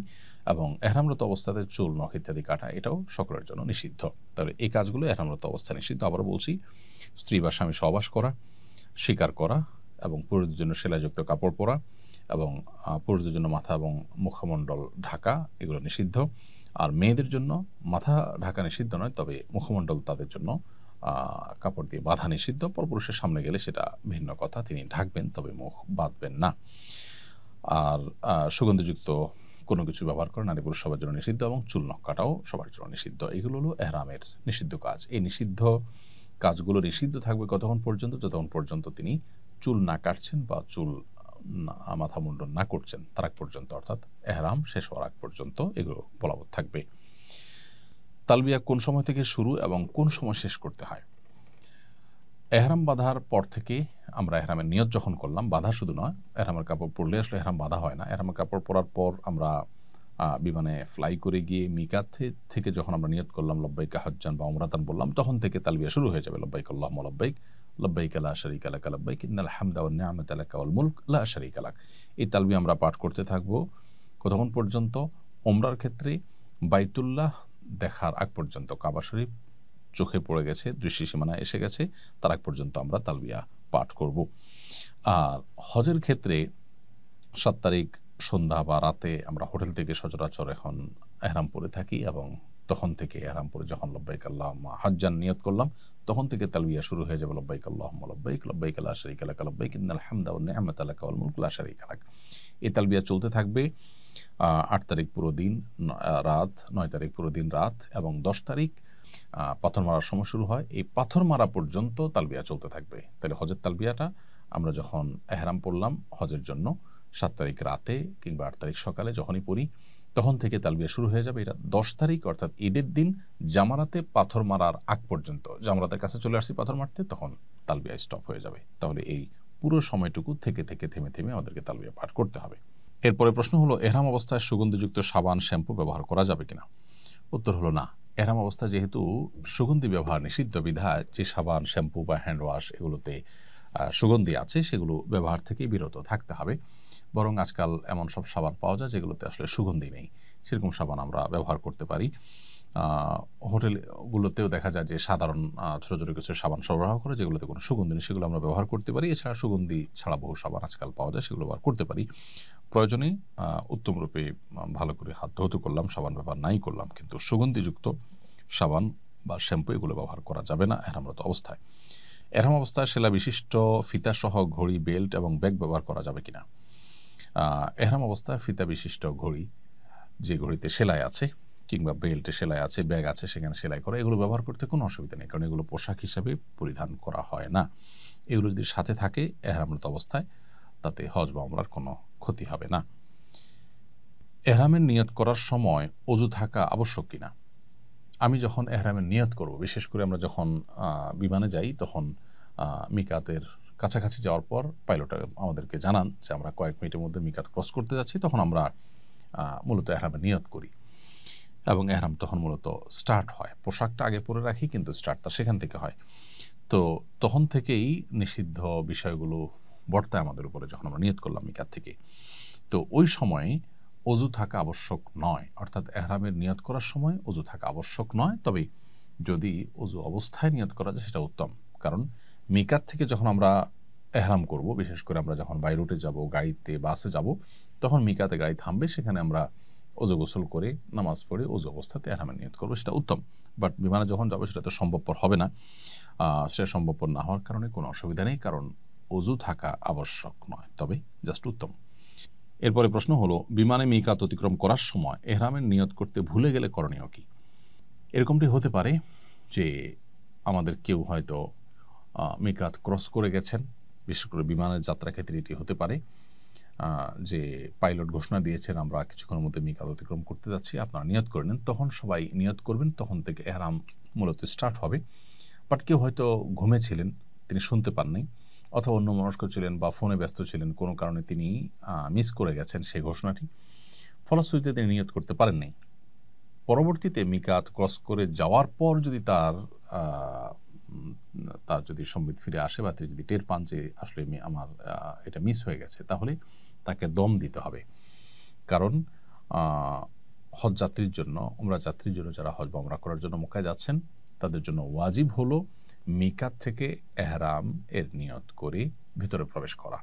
অতএব সেই ওয়াজিব ছুটে গেছে, যার কারণে তাকে দম দিতে হবে, একটা পশু কোরবানি দিতে হবে মক্কার মধ্যে, এবং সেটা গরিবদের মধ্যে বন্টন করতে হবে, সেটার উদ্যোগ নিতে হবে। অথবা তার জন্য আরেকটি অপশন আছে, মক্কায় নামার পর, ফ্লাইট নামার পর তিনি মিকাতে গিয়ে সেখান থেকে যদি এহরাম করে আবার আসেন ভেতরে, তাহলে ইনশাআল্লাহ সেটি তার বিশুদ্ধ হয়ে যাবে, অন্যথায় তাকে দম দিতে হবে। মক্কায় হোটেলে পৌঁছার পর কি সাথে সাথে উমরা শুরু করতে হবে নাকি বিলম্ব করা যাবে? মক্কায় পৌঁছার পর হোটেলে যদি কেউ চান যে আমি একটু রেস্ট করব, ঘুমাবো, রাতে পৌঁছেছি, আমি সকালে উমরার কার্যক্রম, হজের কার্যক্রম শুরু করব, তো করতে পারেন, বিলম্ব করলে কোনো অসুবিধা নেই।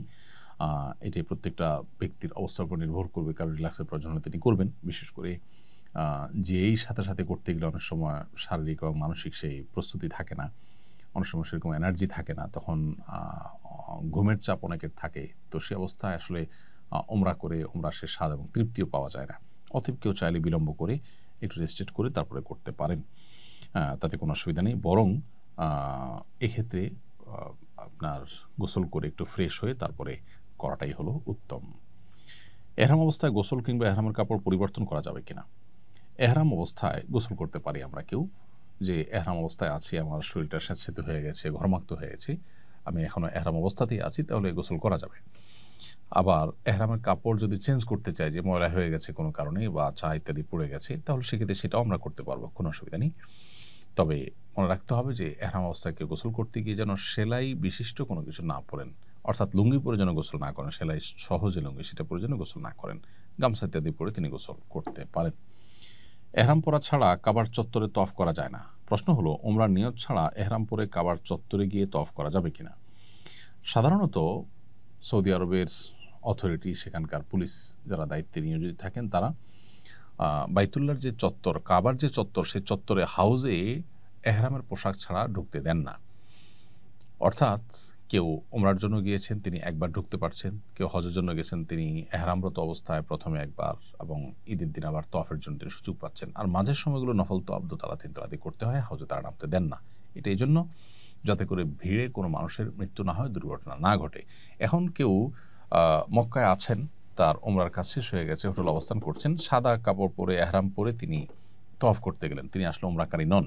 জাস্ট নিচে নামার ক্ষেত্রে পুলিশ যেহেতু এহরামের কাপড় দেখে নামতে দিবে, সেজন্য তিনি এটা পরে, এটা জায়েজ হবে কিনা? উত্তর হলে এটা অনুচিত হবে, কারণ এটা এক ধরনের অসততা, এটা এক ধরনের প্রতারণা। কারণ হলো, আপনার এই পোশাক দিয়ে আপনি বার্তা দিচ্ছেন আমি এহরামকারী, মূলত আপনি এহরামকারী নন। তো এই যে একটু ছলছাতুরি, এটা আসলে ইমানদারের সাথে যায় না, সেজন্য এটা অ্যাভয়েড করা উচিত। আমরা দোতলায়, তিনতলায় বা ছাদ দিয়ে আমরা তওয়াফ করার চেষ্টা করব। আর এহরামরত অবস্থাতে বিশেষ করে হজযাত্রীরা ঈদের দিন থেকে নিয়ে এরপরে বেশ অনেক দিন পর্যন্ত হাউজে যে কোনো পোশাকে নামার সুযোগ থাকে, বিধায় সেই সুযোগটাকে আমরা গ্রহণ করবো ইনশাআল্লাহ। এহরাম অবস্থায় দাড়ি খিলাল করলে যদি দাড়ি ছিঁড়ে আসে তাহলে এহরামের ক্ষতি হবে কিনা? দাড়ি খিলাল করতে গিয়ে একটা দাড়ি খসে গেল, অথবা মাথার চুল এটা আপনি চুলকাতে গিয়ে পড়ে গেল, তো ইচ্ছার বাইরে যদি এরকম হয়ে যায় কোনো অসুবিধা নেই। তবে এক্ষেত্রেও যদি 2টা বা 3টা চুল ছিঁড়ে যায়, তবে ওলামা একরাম ফুকাহা একরাম অনেকে ফিদিয়া ওয়াজিব হওয়ার কথা বলেছেন। অল্প ছিঁড়ে গেলে কিছু দান করার কথা ফুকাহানা বলেন যে কারোর যদি 2টা জীবন্ত চুল ছিঁড়ে যায় তাহলে সে কিছু দিতে হবে না, কিন্তু 3টা যদি ছিঁড়ে যায় তাহলে সেক্ষেত্রে তার এক মুষ্টি গম বা এর মূল্য সাদকা করার কথা ফুকাহানা বলেন। আর হাম্বলি ফকিগণ তারা বলেন যে জীবন্ত চুল 3টা যদি ছিঁড়ে যায় তাহলে ফিদিয়া ওয়াজিব হয়। ফিদিয়া হলো 6টা রোজা রাখা, কিংবা 3টা রোজা রাখা, কিংবা 6 জন মিসকিনকে খাদ্য দেওয়া, কিংবা একটা পশু কোরবানি করা, জবাই করে মিসকিনদেরকে খাওয়ানো মক্কাতে। তো এই 3টার কোনো একটা করা, এটা আবশ্যক হয়ে যায়। 3টা চুল ছিঁড়ে, এটা হাম্বলি ফকিদের মতে।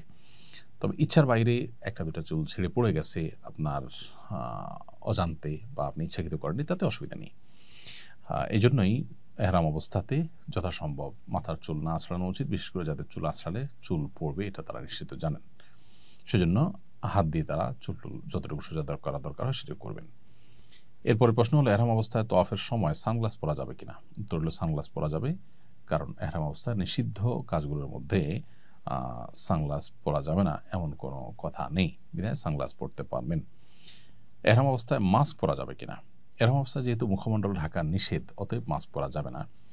যদি কেউ মাস্ক পরতে বাধ্য হন, শারীরিক অসুস্থতার কারণে মাস্ক পরা ছাড়া তিনি অসুস্থ হয়ে যান, এরকম যদি কারোর অবস্থা তৈরি হয় তাহলে সেক্ষেত্রে তিনি মাস্ক পরতে পারবেন, কিন্তু মাস্ক পরার কারণে তাকে ফিদিয়া দিতে হবে। ফিদিয়া কি? ফিদিয়া হলো হয় 3টি রোজা রাখবেন, আর না হলে 6 জন মিসকিনকে খাদ্য দিবেন 2 বেলার, আর না হলে তিনি একটি পশু কোরবানি করে মক্কায় মিসকিনদের মধ্যে বিতরণ করবেন বা তার ব্যবস্থা করবেন, ফিদিয়া দিবেন, দম দিবেন। এই 3টার কোনোটা করলে ইনশাআল্লাহ বিদিনিল্লাহ সেটি তার জন্য বৈধ হয়ে যাবে, যদি কেউ নিরূপ অবস্থায় এটি করতে হয়। এহরাম অবস্থায় কোন ধরনের জুতা পরিধান করা যাবে? এহরাম অবস্থায় পুরুষদের জন্য জুতা পরিধান করার ক্ষেত্রে মাথায় রাখতে হবে তার পায়ের উঁচু জায়গাটা যেন খোলা থাকে। এখানে উঁচু জায়গা বলতে কি বোঝানো হয়েছে হাদিসে, এটার ব্যাখ্যা নিয়ে আবার 2টি মত আছে। অনেকে বলেছেন যে আমাদের যে পায়ের যে গিরা আছে, টাকনো আছে, এইটার কথা বলা হয়েছে কাবাইন। আবার অনেকে বলেছেন যে আমাদের পায়ের যে এই যে উপরের অংশটা উঁচু, এটা বোঝানো হয়েছে। তো এটা নিয়ে ফুকাহাদের মধ্যে মতপার্থক্য আছে। জন্য সবচেয়ে উত্তম হয় ফিতাওয়ালা যে স্যান্ডেলগুলো আজকাল পাওয়া যায় সেগুলো, কারণ তাতে আমাদের গিরাও মুক্ত থাকে আর এই যে উঁচু জায়গাটা এটাও মুক্ত থাকে, তাহলে আর কোনো মতপার্থক্য থাকে না। ফুকাহে হানাফের মতে, হানাফি মাযহাবের ওলামাদের মতে উঁচু জায়গা বলতে এই পায়ের উপরের যে অংশটা এটাকে বোঝানো হয়েছে, এটা যেন খোলা থাকে। আর অন্যান্য ফকিদের অনেকে, হাম্বলি ফকিগণ, তারা বলেছেন যে 2টা গিরা যে আছে এই গিরা কাবাইন, সেটার কথা বোঝানো হয়েছে, বিধায় সেটা যদি ওপেন থাকে তাহলে সাধারণ যে কোনো স্যান্ডেল বা জুতা পরা যেতে পারে। কেটস জাতীয় কিছু পরা যাবে না, যেহেতু তাতে উঁচা অংশটা ঢেকে যায়। তো সতর্কতামূলক মত অবলম্বন করে আমরা ফুকাহে হানাফের মতের উপরে আমল করলে 2টা ফিতাওয়ালা যে স্যান্ডেলগুলো আছে সে জাতীয় কোনো স্যান্ডেল আমরা ব্যবহার করব, যাতে করে উপর অংশটা পরিপূর্ণ ঢেকে না যায়, উঁচু অংশটা পুরোপুরি ঢেকে না যায়। অথবা এমন কোনো যেটা বললাম যে আঙ্গুল ঢাকলো কিন্তু উপরের অংশটা খোলা থাকলো, সেটাও জায়েজ হবে। এরপর প্রশ্ন হলো, এহরামরত অবস্থায় অসুস্থ ব্যক্তি ক্যাটস, মোজা বা প্যাম্পার্স ইত্যাদি পড়তে পারবে কিনা? বয়স্ক কোনো মানুষ, তার হয়তো অনেক বেশি ঘন ঘন পেশাব পায়খানা হয়ে যায় এবং নিজের অজান্তে হয়ে যায়, নিয়ন্ত্রণ করতে পারে না, তার জন্য প্যাম্পার্স পরানো হলো তাকে, অথবা কারোর কেটস বা মোজা পরা ছাড়া তিনি চলতে পারেন না, এই অবস্থাতে তিনি যদি এই সমস্ত কেটস বা মোজা পড়তে হয় তাহলে সেক্ষেত্রে এগুলো জায়েজ হবে নিরুপায় ব্যক্তির জন্য। অসুস্থ ব্যক্তির জন্য এটি জায়েজ হবে পুরুষদের ক্ষেত্রে, এবং এর জন্য তাকে ফিদিয়া দিতে হবে। ফিদিয়া যেটি বলছিলাম যে 3টা রোজা, কিংবা 6 জন মিসকিনকে 2 বেলা খাবার দেওয়া, কিংবা একটা পশু জবে করা মক্কাতে, করে সেটা গোশত গরিব দুঃখীদেরকে দান করে দেওয়া বা সেটার জন্য ব্যবস্থা করা কোনো অথরিটির মাধ্যমে, এটুকু করলে ইনশাআল্লাহ তার জন্য এটি জায়েজ হবে। আর যদি মেয়েরা এটা করেন তাহলে তো তাদের জন্য কোনো শর্ত ছাড়াই এটি জায়েজ, কারণ মেয়েরা যে কোনো জুতা পরিধান করতে পারেন এবং পায়ে মোজা তারা পরবেন সেটাই বরং নির্দেশিত, অতএব সেটা তারা করতে পারেন। এবং সেলাবিহীন পোশাক পরা যদি তাদের জন্য বাধ্যতামূলক নয়, অতএব তারা এ জাতীয় কোনো কিছু পরতে কোনো সমস্যা নেই। পুরুষের সেলাইবিহীন পোশাক পরিধান করার কারণ জানতে চাই। এহরামরত অবস্থায় পুরুষরা কেন সেলাবিহীন পোশাক পরতে হবে? আল্লাহ তাআলা একমাত্র ভালো জানেন। আল্লাহ কখন কোন আদেশ, কোন নিষেধ, কি কারণে দেন সেটার হিকমত এবং রহস্য একমাত্র আল্লাহ তাআলা জানেন। আমরা আসলে এর কারণ বলতে পারবো না। আমরা শুধুমাত্র আমান্না সাল্লাম না, আল্লাহ তাআলা আমাদেরকে নির্দেশ করেছেন, তাই আমরা সেটিকে আমল করছি। এ হলো আমাদের বিষয়।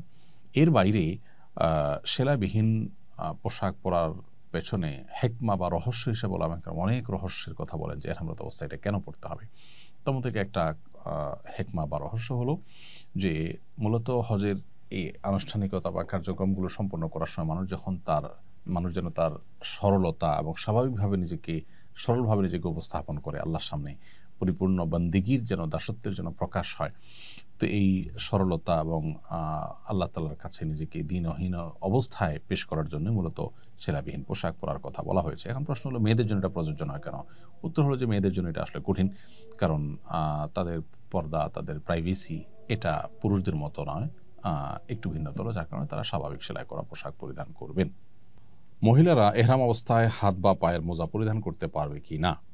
এর উত্তর হলো পায়ের মোজা মহিলারা এহরামরত অবস্থায় সর্বসম্মতিক্রমে পরবেন বা পরতে পারবেন। আর হাতের মোজা সম্পর্কে ইমাম আবু হানিফা রাহিমাহুল্লাহর মাযহাবের কওল অনুযায়ী এটি পরা যাবে, মেয়েরা পরতে পারবেন। তবে অন্যান্য উলামায়ে কেরাম এটি নিষেধ করেন, অর্থাৎ মেয়েরা হাত মোজা পরবেন না এহরামরত অবস্থায়। হানাফি মাযহাবের উলামায়ে কেরাম যে পড়তে পারবেন বলেন, তার সপক্ষে অনেক তাবেঈদের থেকে বর্ণিত হাদিস রয়েছে, সেগুলোকে দলিল হিসাবে উল্লেখ করে তারা বলেন যে মেয়েরা হাত মোজা পরিধান করতে পারবেন। আর যদি কেউ হাত মোজা নাও পরেন এবং লম্বা কোনো ওড়নার মধ্যে পরপুরুষের সামনে যখন যাবেন তখন হাতকে ঢেকে নেন, তাহলে সেটাও তার জন্য যথেষ্ট হয়ে যাবে ইনশাআল্লাহ তাআলা। তাহলে পা মোজা সর্বসম্মতিক্রমে পরবেন বা পরতে পারবেন। আর হাত মোজা পরা নিয়ে ইখতিলাফ আছে। উলামায়ে আহনাফ বা হানাফি মাযহাবের উলামাদের মতে পড়তে পারবে। অন্যান্য উলামায়ে কেরাম অবশ্য বা জমহুর বা সংখ্যাগরিষ্ঠ উলামায়ে কেরাম অবশ্য মেয়েদেরকে এহরামরত অবস্থায় হাত মোজা পরতে নিষেধ করেন। এরপরে প্রশ্ন হলো, এহরামরত অবস্থায় গোসল ফরজ হলে কি এহরাম বাতিল হয়ে যাবে? এহরামরত অবস্থায় গোসল ফরজ হলে এহরাম বাতিল হবে না। হতে পারে আপনি মিনাতে, মুজদালিফাতে কিংবা আরাফায় অবস্থানকালীন সময় স্বপ্নদোষ হয়েছে। তো এরকম পরিস্থিতিতে গোসল ফরজ হবে, গোসল করতে হবে এবং কাপড়ে নাপাক লেগে থাকলে সেটি ধুয়ে ফেলতে হবে বা এহরামের কাপড় পরিবর্তন করতে হবে। কিন্তু এর কারণে এহরাম বাতিল হবে না। অবশ্য স্ত্রী সহবাস করলে ভিন্ন কথা। যদি স্ত্রী সহবাস কেউ আরাফায় অবস্থানের আগে করেন, তাহলে তার সে হজ বাতিলই হয়ে যাবে, নতুন করে সে হজ কাজা করতে হবে। আর যদি পরে করেন তাহলে সেক্ষেত্রে তারপরে ফিদিয়া বা দম অবস্থাভেদে বর্তাবে, তারপরে তার হজ বিশুদ্ধ হয়ে যাবে। অতএব স্বপ্নদোষ ইত্যাদির কারণে, অর্থাৎ স্ত্রী সহবাস ছাড়া অন্য কোনো কারণে যদি গোসল ফরজ হয়, তাহলে সেক্ষেত্রে সেই ফরজ গোসল হওয়ার কারণে এহরাম বাতিল হবে না। এহরামরত অবস্থায় সুগন্ধিযুক্ত ডিটারজেন্ট দিয়ে কাপড় পরিষ্কার করা যাবে কিনা? উত্তর হলো না। হাজী সাহেব বা হজযাত্রী তিনি এহরামরত অবস্থাতে সুগন্ধিযুক্ত ডিটারজেন্ট দিয়ে কাপড় চোপড় পরিষ্কার করবেন না। কাপড় চোপড় যদি ধোয়ার প্রয়োজনই হয়ে যায় তাহলে শুধুই ট্যাপে ধুয়ে নেবেন, পানিতে ধুয়ে নেবেন।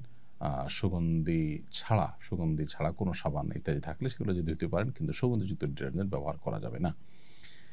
এহরামরত অবস্থায় অরেঞ্জ বা আপেল খেলে হাত সুগন্ধযুক্ত হয়ে যায়, এতে কি দম দিতে হবে? উত্তর হলো না। আপেল বা অরেঞ্জের যে ন্যাচারাল সুগন্ধি, এটি খেতে গেলে আমাদের হাতে লেগে যায় সুগন্ধি এবং আমরা ঘ্রাণ নাকে আসে আমাদের, এর কারণে কোনো দম দিতে হবে না, কারণ এটা ইচ্ছাকৃত কোনো সুগন্ধির ব্যবহার করা নয়। হ্যাঁ, যদি এমন হয় যে আপনি ইচ্ছাকৃতভাবে আপেল বা আপনার মালটা ইত্যাদির সুগন্ধিকে আপনি নাকে শুকেন, টানেন, ঘ্রাণ নেওয়ার চেষ্টা করেন, তাহলে সেটা অবশ্যই আপনার অনুমোদিত হবে না, সেটা জায়েজ হবে না। এহরামে থাকা অবস্থায় মাথায় সরাসরি বসে এমন ছোট ছাতা পরা যাবে কিনা? আজকাল অনেকে দেখা যায় যে এহরামরত অবস্থায় এরকম কিছু ছাতা পরেন যে মাথার উপর যেন রোদ না লাগে, সেগুলো বেল্ট দিয়ে শুধু মাথায় বাঁধা থাকে এবং ছাতাটা উপরে আলগা থাকে কিছুটা। যেহেতু এটা মাথার সাথে অ্যাটাচ থাকে না টুপির মতো করে, অতএব এটা মাথা ঢাকার মতো বিষয় নয়, সেজন্য এটি জায়েজ হবে ইনশাআল্লাহ বিদিনাল্লাহ। বেল্ট দিয়ে শুধুমাত্র এখানে বেল্ট বা হুকের মতো কিছু দিয়ে জাস্ট ওটাকে ধারণ করে থাকে, আর ওটা মাথার উপরে আলগা থাকে ছোট করে ছাতার মতো করে। তো এটা পড়লে ইনশাআল্লাহ কোনো অসুবিধা নেই। এরপরে প্রশ্ন হলো, বিমানে কিভাবে নামাজ পড়তে হবে? বিমানে আমাদেরকে সালাত আদায় করতে হবে সালাতের ওয়াক্ত হলে। আমি বিমানে আছি, নামাজ পড়াটা কঠিন, সেই অজুহাতে নামাজ না পড়লে সেটা গুনাহগার হবে। হজ বা উমরার যাত্রীরাও অনেকে দেখা যায় যে বিমানে তারা নামাজ পড়েন না, তারা কাজা করে পরে নিজের গন্তব্যে গিয়ে নামাজ পড়েন, এটা উচিত নয়। বরং ওয়াক্ত হলে বিমানেও নামাজ পড়ে ফেলতে হবে। এখন প্রশ্ন হলো কীভাবে পড়বো? এর উত্তর হলো যে আগে থেকে আমরা উজু করে পবিত্রতা অর্জন করে তারপর বিমানে আমরা উঠব। এরপর নামাজের ওয়াক্ত যখন হবে ততক্ষণ পর্যন্ত উজু রেখে, যদি ওয়াক্ত হয়ে গেলে বিমান যে জায়গা দিয়ে যাচ্ছেন, যে দেশের উপর দিয়ে যাচ্ছেন, সে দেশে যখন ওয়াক্ত হয়ে যাবে তখন আমরা বিমানে নামাজ পড়ে ফেলবো। আর যদি উজু রাখা না যায় তাহলে সেক্ষেত্রে বিমানের ভিতরে উজু করাটা একটু কঠিন, এবং উজু সবাই করতে গেলে দেখা যায় যে নিরাপত্তার জন্য সমস্যা তৈরি হতে পারে। তো এসব কারণে তায়াম্মুম করা যেতে পারে যদি কারোর জন্য অপারগতা সৃষ্টি হয়। আর যদি সেরকম ভিড় না থাকে এবং সতর্কতার সাথে উজু করা যায়, নিচে পানি টানি না পড়ে, কারণ নিচে পানি পড়লে নিরাপত্তাজনিত সমস্যা হতে পারে, এটা বিভিন্ন সময় সংশ্লিষ্টরা আমাদেরকে বলে থাকেন। সেজন্য আপনি আলতোভাবে যদি একটু কষ্ট করেও উজু করে ফেলতে পারেন এবং নিচে পানি পড়লে সেটা নিজ দায়িত্বে মুছে পরিষ্কার করে ফেলেন, তাহলে আপনি উজু করে নামাজ পড়বেন। সাধারণত সৌদি এয়ারলাইন্সে নামাজের একটা নির্দিষ্ট জায়গা থাকে, সেখানে গিয়ে আপনি নামাজ পড়বেন। কেবলা কোন দিকে আপনি জিজ্ঞেস করলে আপনাকে এয়ার হোস্টেসরা দেখিয়ে দিবে। আর বাংলাদেশ থেকে আমরা যখন হজ বা উমরার ট্যুরে বা সৌদি আরবে যাব, তখন তো আমাদের যেদিকে বিমান যাবে ওই দিকেই সোজা কেবলা থাকে, আর ফেরার সময় উল্টা দিকে কেবলা থাকে। অতএব আমরা ওই জায়গায় নামাজ পড়ব। এছাড়া অন্য কোনো ফ্লাইটে হলে সেখানে একটু দাঁড়ানোর মতো জায়গাগুলোতে নামাজ পড়ার চেষ্টা করব। সেখানে যদি বাধা দেওয়া হয়, কোনোভাবে দাঁড়াতে না দেয়, তাহলে সিটে বসেই কেবলামুখী হয়ে ঘুরে আমরা সালাত আদায় করব। এটা হলো নিরুপায় হলে তখন আমরা সিটে বসে নামাজ পড়ব। যদিও এই নামাজ, অর্থাৎ যেটা আমি দাঁড়াতে পারলাম না, আমাকে দাঁড়াতে দেওয়া হয়নি, সেই জন্য সেটা পরবর্তীতে কাজা করলে ভালো হয়। কিন্তু চেষ্টা করব আমরা দাঁড়িয়ে নামাজ পড়ার এবং সময় মতো নামাজ পড়ার। তওয়াফের 7 চক্করে হজরে আসওয়াদ কয়বার চুমু বা স্পর্শ করতে হয় জানলে উপকৃত হতাম। তওয়াফের সময় হজরে আসওয়াদ পাথর প্রত্যেক চক্করেই চুমু দেওয়া সুন্নাত, যদি সে সুযোগ থাকে। এখন যে পরিমাণ ভিড় হয়, প্রত্যেক চক্করতে পরের কথা, পুরো 7 চক্করে একবারও চুমু দেওয়া সহজসাধ্য বিষয় নয়, বরং চুমু দিতে গেলে নিজে বা অন্যদেরকে ইনজুরি করতে হবে বা দুর্ঘটনার মুখোমুখি হতে হবে, এরকম পরিস্থিতি। অতএব চুমু দিতে না পারলে প্রত্যেক চক্করে চুমুর বিকল্প হিসাবে হাত দিয়ে দূর থেকে ইশারা করলেই যথেষ্ট হয়ে যাবে ইনশাআল্লাহ তাআলা। তওয়াফের সময় হজরে আসওয়াদ হুবহু বরাবর ইশারা না করে একটু এদিক সেদিক হলে কোনো অসুবিধা হবে কিনা? উত্তর হলে কোনো অসুবিধা নেই। হজরে আসওয়াদ পাথর বরাবর হলে আমরা হাত উত্তোলন করে আল্লাহু আকবার বলে ইশারা করে আরেকটা তওয়াফ শুরু করব। প্রত্যেক তওয়াফে এরকম আমরা করব। এখন হজরে আসওয়াদ থেকে ঠিক বরাবর হলো কিনা, একটু আগে গেলাম কিনা, বা সামান্য একটু পরে আছি কিনা, এইটার কারণে আসলে কোনো অসুবিধা নেই। প্রথমত এটা ইশারা করাটা ফরজ ওয়াজিব কিছুই নয়, এটা সুন্নত। দ্বিতীয়ত হলো বরাবর একদম রশি দিয়ে মেপে বরাবর করার সম্ভাবনা হয়, এটার প্রয়োজনও নেই। এটা করতে গিয়ে অনেক সময় আমরা দাঁড়িয়ে থাকি, অনেকে পেছনে ভিড় সৃষ্টি হয়, ভিড় তৈরি হয়, এটা করা উচিত নয়। মহিলাদের ঋতুস্রাব অবস্থায় এহরাম বাঁধা এবং তওয়াফ করা যাবে কিনা? ঋতুস্রাব অবস্থায় মেয়েরা এহরাম বাঁধতে পারেন, এহরামের নিয়ত করতে পারেন, লব্বাইক আল্লাহুম্মা লব্বাইক তালবিয়া পড়বেন, সবই করতে পারেন, শুধু তওয়াফটা করতে পারেন না। সেক্ষেত্রে মক্কা এসে তারা অপেক্ষা করবেন, যেদিন পবিত্র হবেন সেদিন তারা তওয়াফ করবেন। তওয়াফের নিয়ত কখন এবং কিভাবে করব? তওয়াফের নিয়ত হবে যখন আমরা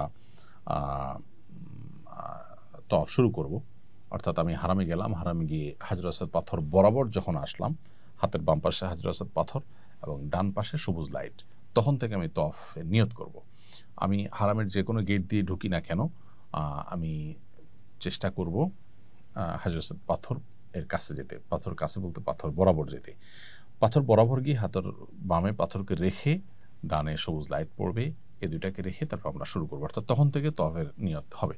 অবশ্য নিয়ত বলতে এরকম আলাদা কোনো নিয়ত নয়, তবে ওই জায়গা থেকে তওয়াফটা স্টার্ট হবে এবং ওখানে আবার শেষ হবে। এরপরে প্রশ্ন হলো তওয়াফের সংখ্যা নিয়ে সন্দেহ হলে করণীয় কি?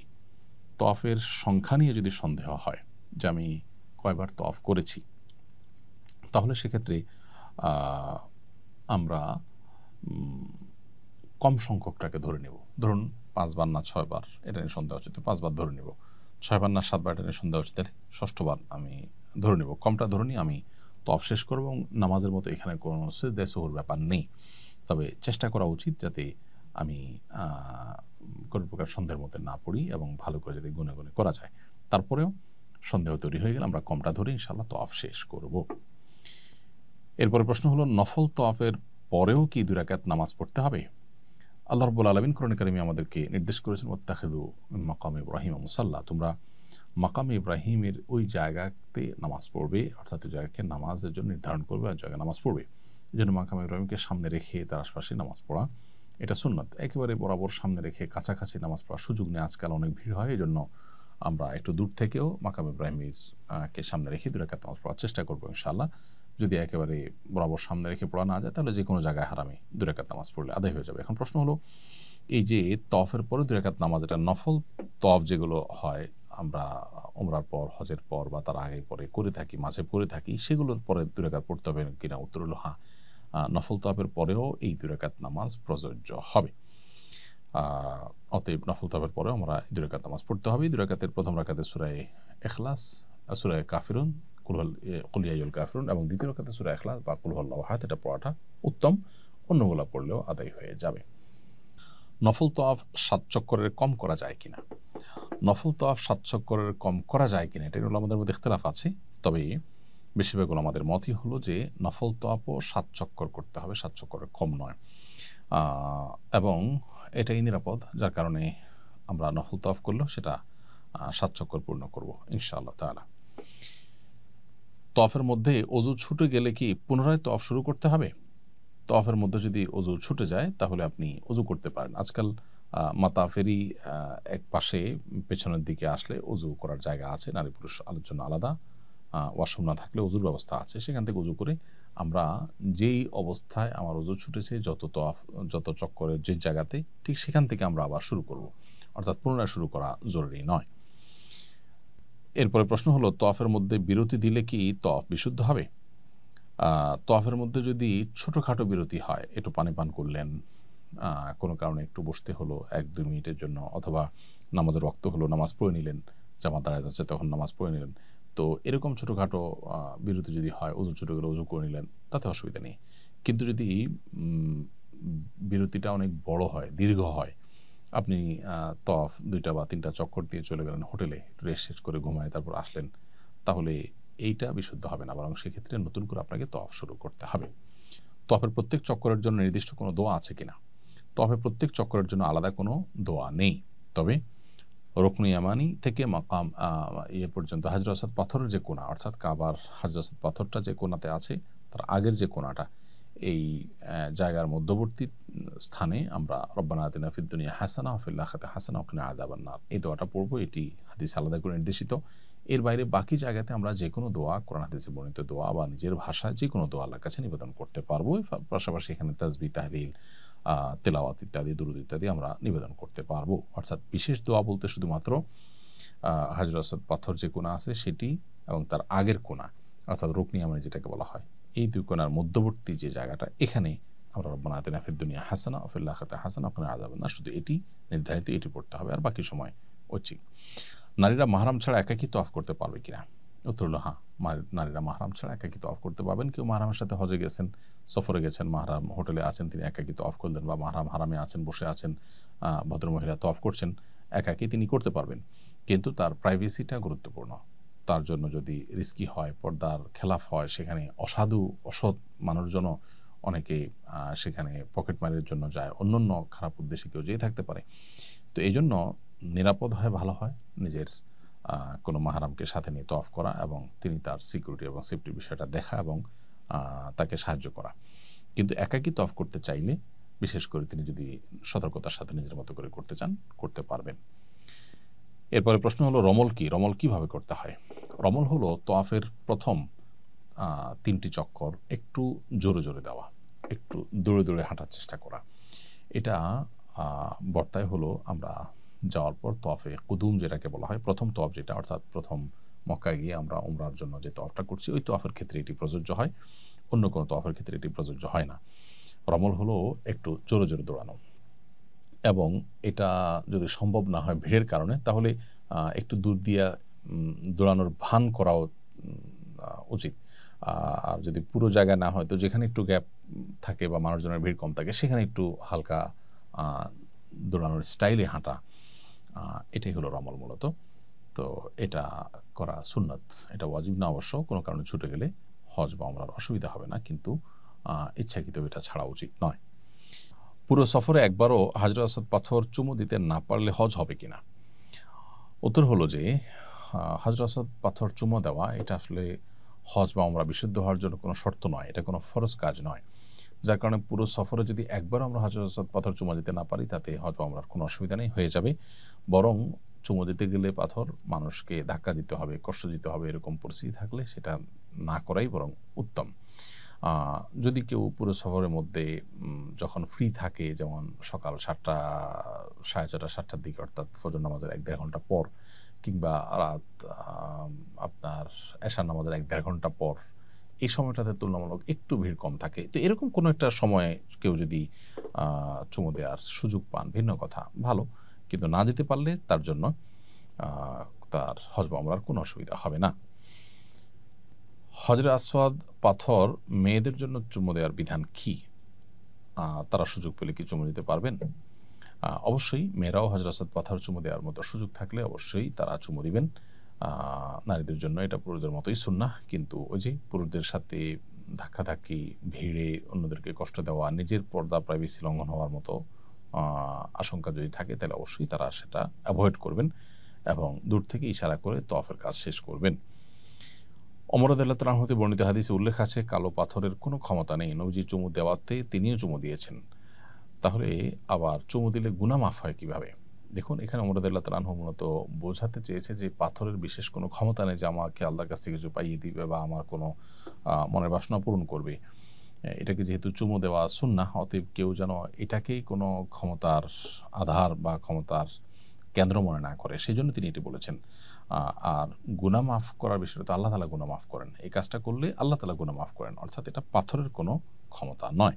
মূলত পাথরের প্রতি কারোর অতিভক্তি হয়ে এরকম বিশ্বাস বা শিরকপূর্ণ ধারণা যেন না আসে, সেজন্য তিনি এটি বলেছেন। তওয়াফ করার সময় প্রত্যেক চক্করের শুরু থেকে বিসমিল্লাহ আল্লাহু আকবার বলতে হবে এবং তওয়াফ করার শুরুতে কোন দোয়া পড়া সুন্নাত? তওয়াফ করার শুরুতে বিসমিল্লাহ আল্লাহু আকবার বলে আমরা তওয়াফ করব এবং হাজর আসওয়াদ পাথর বরাবর যখনই প্রত্যেক চক্করে আমরা বিসমিল্লাহ আল্লাহু আকবার বলবো।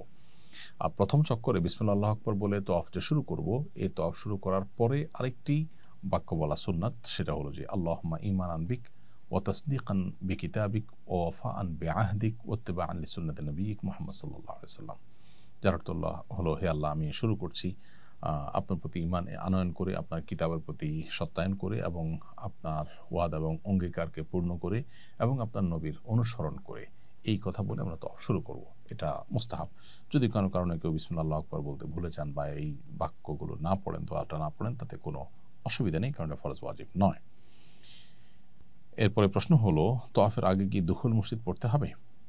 উত্তর হলো যে আমরা প্রথম যখন হারামে যাব ইহরামরত অবস্থাতে উমরা করার জন্য, তখন দুখুল মসজিদ পড়তে হবে না, বরং যে শুরুতে আমরা তওয়াফ শুরু করব, এই তওয়াফটাই হলো দুখুল মসজিদের কায়েম মাকাম বা তার স্থলাভিষিক্ত।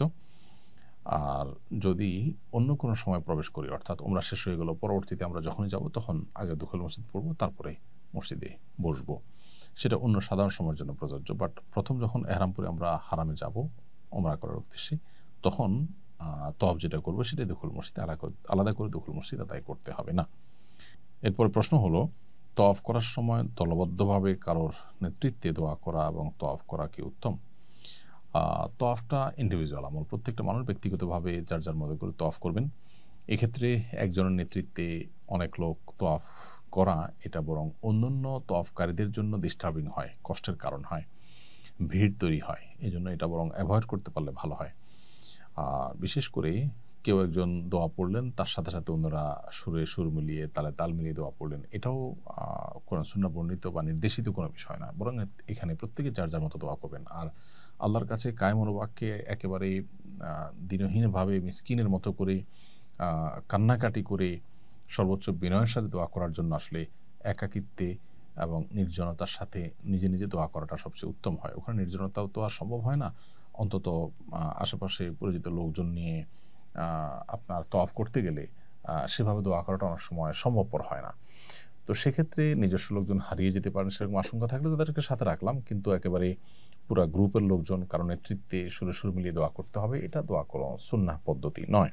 বিধায় যার যার মতো করে আমরা দোয়া করার চেষ্টা করব সাধারণ অবস্থাতে, কারণ ওরকম সবাই মিলে যখন একসাথে দোয়া করে তখন আশপাশের লোকদের দোয়াতে ডিস্টার্ব হয়। এরপরে প্রশ্ন হলো, তওয়াফে 7 চক্কর দিতে হয় কেন? 6 বা 8 চক্কর কেন দিতে হয় না?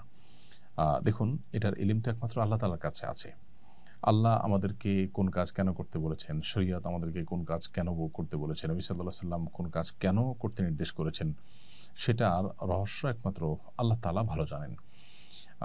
আল্লাহর সমস্ত আদেশ নিষেধের যৌক্তিকতা, যথার্থতা, রহস্য আমরা জেনেই যদি করতে হয়, তাহলে আল্লাহর প্রতি ঈমান আনার তো কোনো মানে থাকলো না। তাহলে সেক্ষেত্রে আমি আমার লজিক, আমি আমার সেন্স, আমি আমার যুক্তি যেটা বুঝে আসলো তার ভিত্তিতে করলাম। তাহলে আল্লাহর আদেশের ভিত্তিতে তো করা হলো না। এটাকে তো সে অর্থে আনুগত্য বলে না। এজন্য এর প্রকৃত কারণ বা রহস্য আল্লাহ তাআলা একমাত্র ভালো জানেন। মাকাম ইব্রাহিমে 2 রাকাত নামাজ আদায় করার নিয়ম জানতে চাই। তওয়াফ শেষ করার পর আমরা 2 রাকাত নামাজ পড়ব 7টা চক্কর শেষ করার পর। সেটা মাকাম ইব্রাহিমীকে সামনে রেখে সালাত আদায় করার চেষ্টা করব। একদম বরাবর সামনে রেখে সালাত আদায় করা, নামাজ পড়ার মতো পরিবেশ আজকাল থাকে না। সেক্ষেত্রে যেখানেই পড়ি সামনে মাকাম ইব্রাহিম যেন থাকে, সেটা উত্তম, একটু দূরে হলেও। আর যদি মাকাম ইব্রাহিম একদম বরাবর সামনে না থাকে কোনো অসুবিধা নাই, কারণ সেটা সম্ভব না, সামনের দিকে থাকলেই হলো।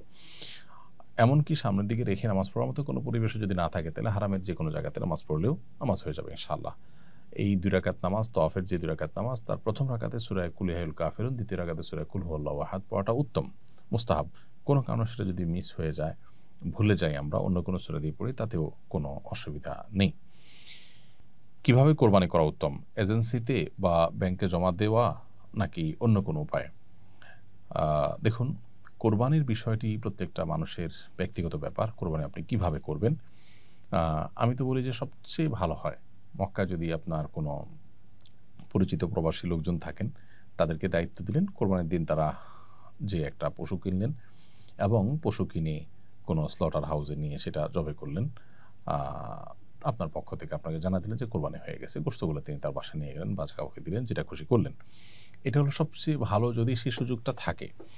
তো সে সুযোগ নিশ্চয়ই সবার নাই। সেক্ষেত্রে দ্বিতীয় অপশন হলো ব্যাংকে বা সৌদি পোস্ট সহ সৌদি আরবের সরকারি অথরাইজড বিভিন্ন প্রতিষ্ঠানে কোরবানি করা যায়। তাদের কাছ থেকে কুপন নিয়ে আইলেন। একেক সময় একেক রকম রেট থাকে, ৬০০-৭০০ রিয়াল। তো যে টাকায় হোক সে টাকা দিয়ে আপনি কুপন নিয়ে আইলেন, মানে হলো তারা আপনার পক্ষ থেকে ঈদের দিন কোরবানি করে দিবেন। এটা তারা দায়িত্বপ্রাপ্ত এবং সরকারিভাবে তাদেরকে মনিটরিং করা হয়। তারা কুপনের এগেইনস্টে কোরবানি করে দিবেন এবং এখানে কোনো তসরুফ হওয়ার কোনো ভয় নেই। নিশ্চিন্তে আপনি সেখানে কোরবানির জন্য টাকা দিতে পারেন এবং কুপন তাদের কাছ থেকে কিনে নিতে পারেন। তৃতীয় উপায় হলো যে আপনার খুবই বিশ্বস্ত জানাশোনা লোকজন, যে লোক আপনার সাথে ফ্রড প্রতারণা করবে না, শতভাগ নিশ্চিন্ত, যিনি নিজের হাতে আপনার কোরবানি করবেন, সেক্ষেত্রে গ্রুপের সবার পক্ষ থেকে বাজারে গিয়ে কোরবানির পশু কিনে তিনি জবে করলেন। এটাও করা যেতে পারে। কিন্তু এই তৃতীয়টা খুবই রিস্কি। কারণ এখানে আসলে আমরা কাউকে বিশ্বাস করলেও তিনি আবার আরেকজনকে বিশ্বাস করতে গেলেন সরল মনে, সেই জায়গায় প্রতারণা হওয়ার সম্ভাবনা থাকে। একই পশু জবাই করে কয়েকজনকে ছবি ভিডিও পাঠিয়ে সবার কাছ থেকে টাকা নেওয়ার মতো প্রতারণার কাজগুলো সেখানে হয়ে থাকে। এজন্য ব্যাংকে টাকা দেওয়াটা সবচেয়ে সেফ, অথবা একান্ত নিজস্ব লোক যে নিজের হাতে কোরবানি করবে, কোনো ভাইয়ের কাছে যাবে না, তার কাছে দেওয়া যেতে পারে টাকা। এক্ষেত্রে ফোকায়ে আহনাফের মতে যেহেতু ঈদের দিন কোরবানি করার আগে মাথা মুন্ডন করা যাবে না, এই সিরিয়াল মেনটেন করা ওয়াজিব যেহেতু আহনাফ ওলামা ইকরামের মতে, অতএব সেই ক্ষেত্রে ব্যাংকে টাকা দিলে আবার ব্যাংক ঠিক কখন আপনার কোরবানি করবে সেটা আপনি জানেন না, এটা একটু জটিলতা তৈরি হয়। এই ক্ষেত্রে অবশ্য সৌদি আরব ওলামা ইকরামের বক্তব্য হলো যে আপনি ব্যাংকে দায়িত্ব দিয়েছেন, আপনি দায়মুক্ত হয়ে গেছেন। সো আপনার কোরবানি কখন করছে না করছে আপনার দেখার দরকার নেই, আপনি মাথা মুন্ডন করে ফেলেন।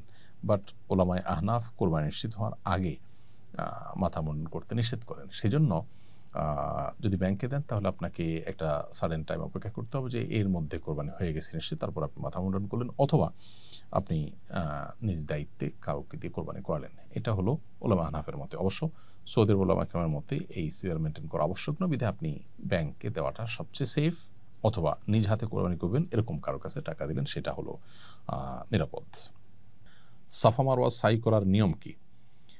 তওয়াফ শেষ করার পর আমরা সাফা পাহাড়ের দিকে যাব। সাফা পাহাড়ের কাছে যেয়ে আমরা আয়াত পড়ব, ইন্না সাফা ওয়াল মারওয়াতা মিন শাআইরিল্লাহ। এরপর সাফা মারওয়ার আলোচনা করতে গিয়ে আল্লাহ তাআলা সাফার নাম আগে উল্লেখ করেছেন, সেজন্য সাফা থেকে যে আমি সাই শুরু করছি সে কথা মুখে বলবো, আবদাউ বিমা বাদা আল্লাহু বিহ, অর্থাৎ আল্লাহ যে সাফার নাম আগে নিয়েছেন সেটাকে দিয়ে আমরা সাইর কাজ শুরু করছি, সেটাকে আগে সাই করছি। এরপর আল্লাহু আকবার বলে পাহাড়ে উঠে আমরা লা ইলাহা ইল্লাল্লাহু ওয়াহদাহু লা শারীকা লাহু লাহুল মুলকু ওয়া লাহুল হামদ ইউহয়ি ওয়া ইউমীত ওয়া হুয়া আলা কুল্লি শাইইন কাদির পড়ব। এরপর পড়ব লা ইলাহা ইল্লাল্লাহু ওয়াহদাহু আনজাযা ওয়া'দাহু ওয়া নাসারা আবদাহু ওয়া হাযামাল আহজাবা ওয়াহদাহু, এটা পড়ব।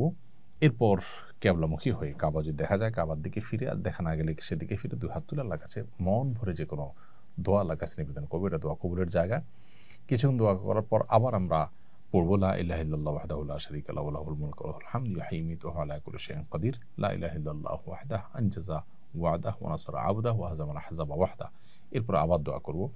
কিছুক্ষণ দোয়া করার পর আবার ওই উদ্যানটা বাক্য আবার পড়ব। এরপর আবার আল্লাহর কাছে দোয়া করব।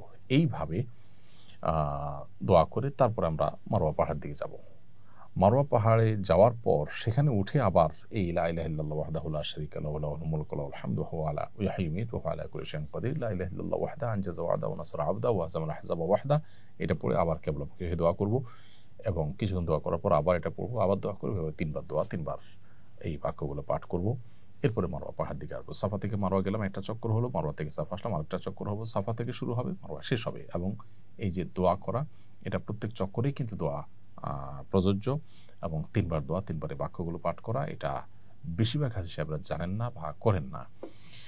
আর সাফা মারার মধ্যবর্তী যে সবুজ লাইটের জায়গাটা, সেখানে পুরুষরা একটু জোরে হাঁটবেন, সম্ভব হলে একটু দৌড়ানোর ভান করবেন এবং মেয়েরা স্বাভাবিকভাবে হাঁটবেন। এ হলো সাফা মারওয়া সাই করার সম্পূর্ণ নিয়ম। সাফা মারওয়া সাই করার মধ্যবর্তী সময়গুলোতে আমরা মনে মনে জিকির করতে পারি, দোয়া করতে পারি, চুপচাপ থাকতে পারি। এটা আমরা করব। সাফা মারওয়া সাইর পূর্বের দোয়া বসে বসে করা যাবে কিনা? সাফা মারওয়া সাই করার সময় যে আমরা প্রত্যেকটা চক্কর শুরুর আগে যে আমরা পাহাড়ের উপরে দোয়া করব, এটা বসেও করা যেতে পারে। বিশেষ করে যদি কেউ দাঁড়াতে অসুবিধা হয়, তিনি বসে করলেও দোয়া হবে ইনশাআল্লাহ। এরপর প্রশ্ন হলো, সাই করতে ওযু জরুরি কিনা? উত্তর হলো, সাইর সময় ওযু থাকা জরুরি না, তবে তওয়াফের সময় ওযু থাকা জরুরি। ওযু ছাড়া তওয়াফ হবে না, কিন্তু সাইটা ওযু ছাড়াও হতে পারে। তবে ওযু অবস্থায় সাই করতে পারলে উত্তম। কোনো কারণে সাইয়ের মাঝে যদি ওযু চলে যায়, আপনি সাই কন্টিনিউ করতে পারবেন। সাফা মারওয়া সাই করার সময় সবুজ লাইটের মাঝখানে কেন দৌড়াতে হয়? সাফা মারওয়া সাই করার সময় সবুজ লাইটের এই জায়গাটাতে দৌড়ানো সুন্নাহ। প্রথমত সাহাবা একরাম যখন মক্কা এসেছেন, তখন তাদের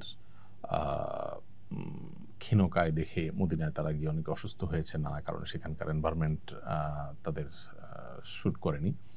তো এটা দেখে মক্কার মুশরিকরা ক্রিটিসাইজ করতো কেউ কেউ, যে তারা দুর্বল হয়ে গেছে, এই দেশ থেকে গিয়ে অন্য জায়গায় তারা ভালো নাই। নবী সাল্লাল্লাহু আলাইহি ওয়াসাল্লাম তখন তারা যে সুস্থ সবল আছেন, এটা বোঝাবার জন্য একটু জোরে দৌড়িয়েছেন এই জায়গাটাতে, যার কারণে এখানে একটু জোরে দৌড়ানো সুন্নাহ। এর বাইরেও আরও একাধিক কারণ রয়েছে বিভিন্ন বর্ণনা মতে। সাফার মতো মারওয়াতেও কি দোয়া করতে হয়? উত্তর হলো হ্যাঁ।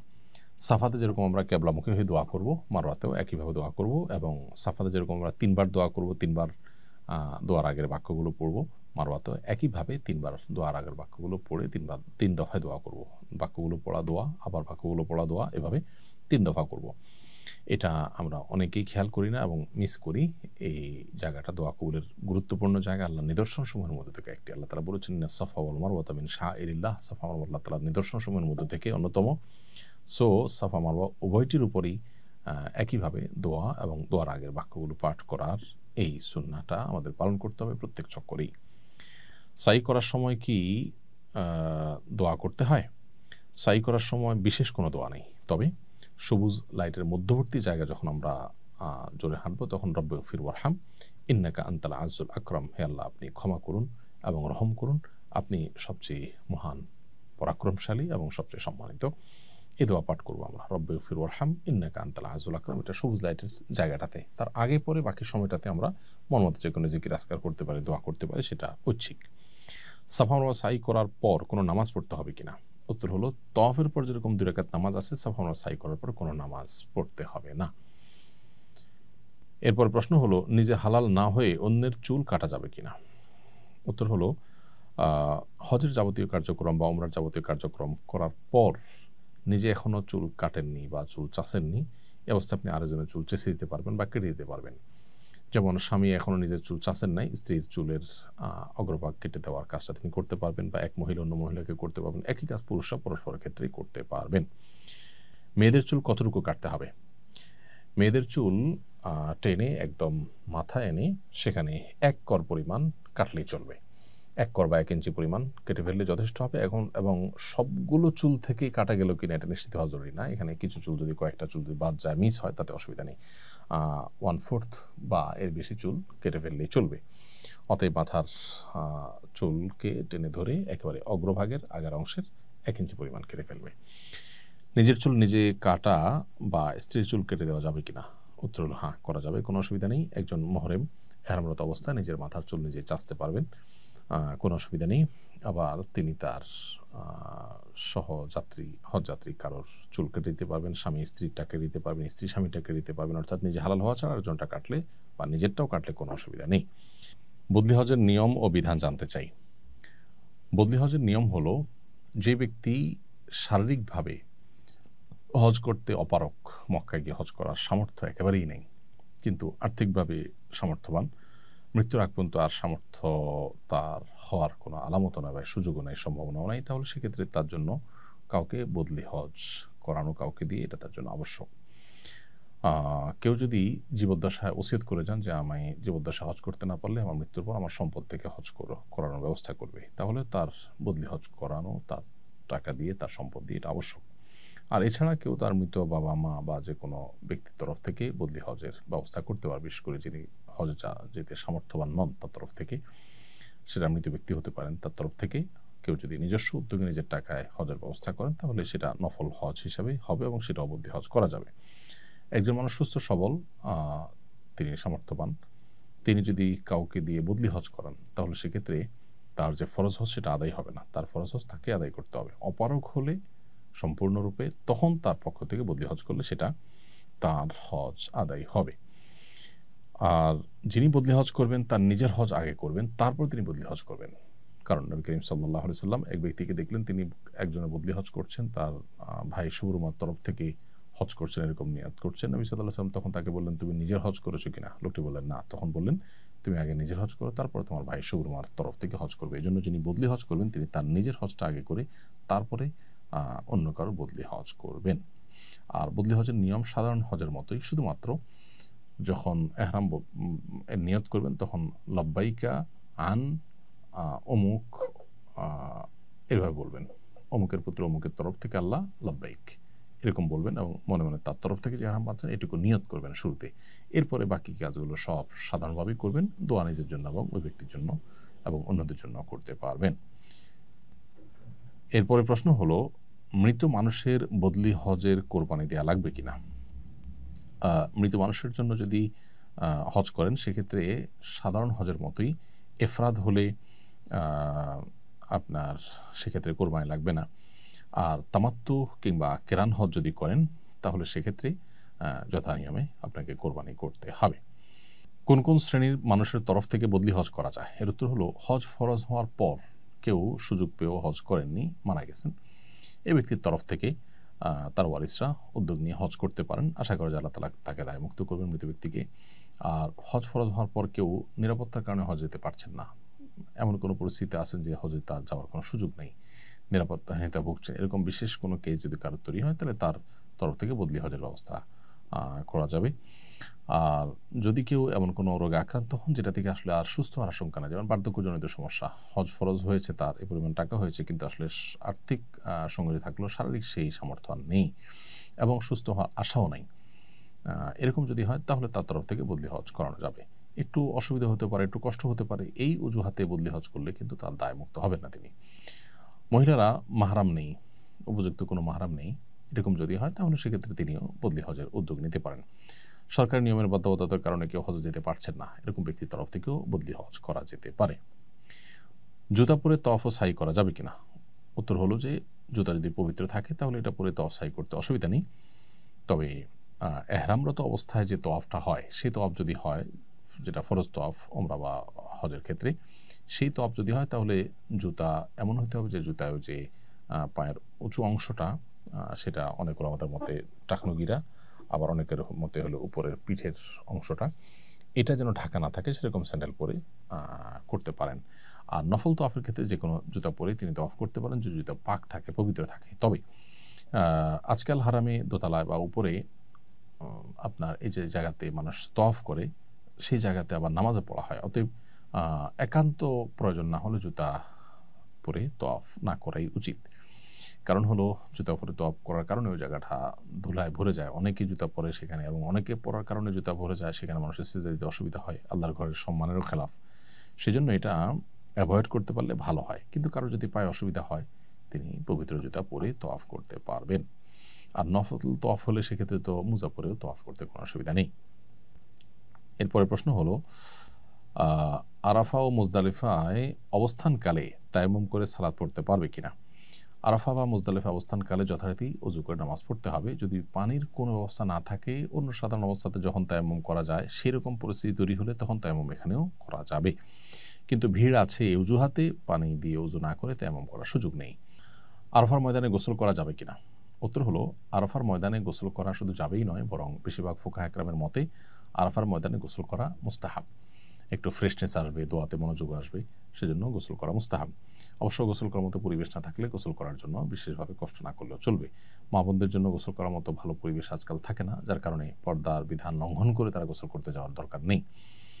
ওয়াশরুমের ভিতরে পাইপ দিয়ে যেমন গোসল করতে পারেন, বাহিরে টেপ থাকে, সেখানে গোসল করলে পর্দা এবং সতর এগুলোর প্রতি লক্ষ্য করে যদি গোসল করা যায় তাহলে সেক্ষেত্রে গোসল করা যাবে, বরং করা উত্তম। আর না করতে পারলে অসুবিধা নেই। আরাফার ময়দানে জোহর আসর কি একত্রে আদায় করতে হবে? এর উত্তর হলো, আরাফার ময়দানে জোহর এবং আসর এক আজানে দুই একামতে, অর্থাৎ জোহর পড়ে এরপরে আরেকটা একামত দিয়ে আসর পরপরইভাবে দুটোটা আদায় করাটা সুন্নাহ। এটা একদল উলামাদের মত, কারণ নবী সাল্লাল্লাহু আলাইহি ওয়াসাল্লাম এমনটি করেছেন। অপর আরেকদল উলামাদের মতে জোহর আসর যথারীতি আলাদা সময় আদায় করবে। এটা নিয়ে প্রায় সময় দেখা যায় তাবুগুলোতে গন্ডগোল হয়। গন্ডগোল হওয়া উচিত নয়। কেউ নবী সাল্লাল্লাহু আলাইহি ওয়াসাল্লামের সুন্নাহকে হুবহু অনুসরণ করে তিনি যেটাকে সহি মনে করছেন সেটা অনুযায়ী দুইটা একসাথে আদায় করছেন, আর কোনো দল এটাকে সহি মনে করছেন না, তারা আসরের সময় আলাদা করে জামাত করলেন। এটা নিয়ে নিজেদের মধ্যে মত পার্থক্য, এটা ঝগড়ার দিকে যাওয়া উচিত নয়। এবং এক্ষেত্রে কসর পড়বেন না 4 রাকাত পড়বেন, এটা নিয়ে মত পার্থক্য আছে। নবী করিম সাল্লাল্লাহু আলাইহি ওয়াসাল্লাম কসর পড়েছেন, সেজন্য একদল উলামা ইকরাম কসর পড়া সুন্নাত মনে করেন, আরেকদল উলামা ইকরাম বলেন তিনি মুসাফির ছিলেন সেজন্য করেছেন। অতএব আমরা যারা 15 দিনের বেশি নিয়ত করেছি মক্কায় থাকার, তারা 4 রাকাত পড়বো। তো এটা নিয়ে মত পার্থক্য হলে যিনি ইমামতি করছেন তিনি 2 রাকাত পড়লেন, তার পেছনে বাকিরা কসর পড়লেন। যারা মনে করেন যে 4 রাকাত পড়তে হবে, আমরা মুকিম 15 দিনের বেশি নিয়ত করেছি, তারা 2 রাকাত প্লাস করলেন, ব্যাস হয়ে গেল। সালাম ফিরানোর পর তারা 2 রাকাত যোগ করে নিলেন। তাতেই একই জামাতেই আমরা নামাজটা পড়তে পারি এবং মতভিন্নতা বা ঝগড়ার দিকে আর যাওয়া লাগে না। জমজমের পানি কি দাঁড়িয়ে পান করতে হয়? জমজমের পানি দাঁড়িয়ে পান করতে হয় এমন কোনো কথা নেই। সাধারণ পানির মতোই এটা স্বাভাবিকভাবে আমরা পান করব বসে। তবে নবী সাল্লাল্লাহু আলাইহি ওয়াসাল্লাম বিভিন্ন রাওয়ায়াতে জমজমের পানি দাঁড়িয়ে কোথাও কখনো কখনো পান করেছেন বোঝা যায়। হয়তো বসার মতো পরিবেশ ছিল না, আর তাছাড়া দাঁড়িয়ে পান করার তো আর নিষেধ নয়, এটা জায়েজ বোঝানোর জন্য তিনি মাঝে মাঝে পান করতেন। বাকি জমজমের পানি বসা অবস্থা পেলেও অনেকে দাঁড়িয়ে যায় পান করার জন্য, এরকমটি সঠিক না যে দাঁড়িয়েই পান করতে হয়, এরকম নয়। দাঁড়িয়ে পান করা যাবে এতটুকু, তবে সাধারণ পানির মতো এটা আপনি স্বাভাবিক অবস্থাতেই পান করবেন, অর্থাৎ বসে পান করবেন। পান করার জন্য দাঁড়িয়ে যেতে হবে ব্যাপারটা সেরকম না। কখনো কখনো নবী সাল্লাল্লাহু আলাইহি ওয়াসাল্লাম থেকে জমজম দাঁড়িয়ে পান করা সাব্যস্ত আছে, দাঁড়িয়ে কেউ চাইলে পান করতে পারেন। বাসা থেকে গোসল করে হাজি ক্যাম্পে যে এহরামের কাপড় পরা যাবে নাকি সেখানে গিয়েই ফ্রেশ হতে হবে?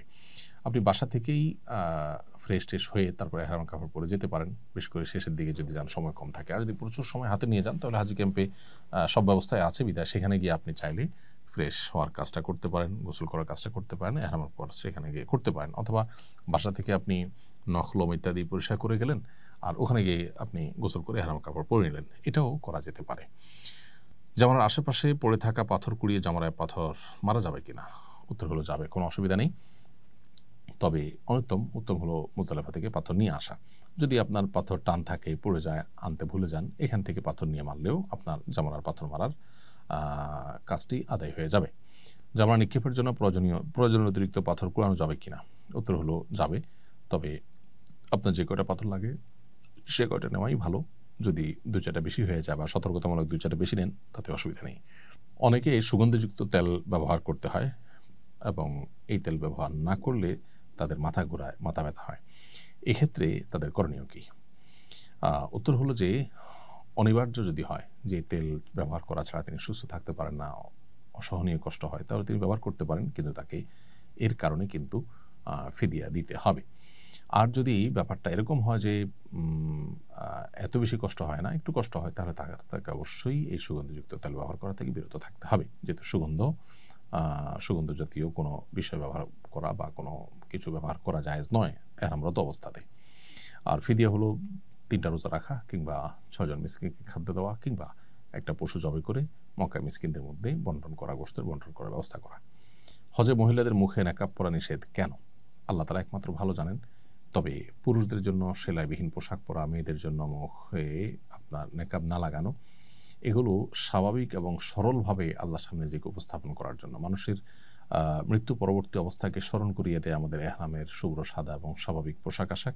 এটা আল্লাহর সামনে নিজেকে একেবারে সরল সহজভাবে উপস্থাপন করবার জন্যই হয়তো এরকমটি করতে বলা হয়েছে। বাকি এর প্রকৃত কারণ একমাত্র আল্লাহ তাআলা ভালো জানেন, কারণ কোরআন হাদিসে আলাদা করে কারণ উল্লেখ করা হয়নি। এটা উলামা ইকরাম যার যার মতো করে গবেষণা করে হিকমত এবং রহস্য বর্ণনা করেছেন অনেকেই।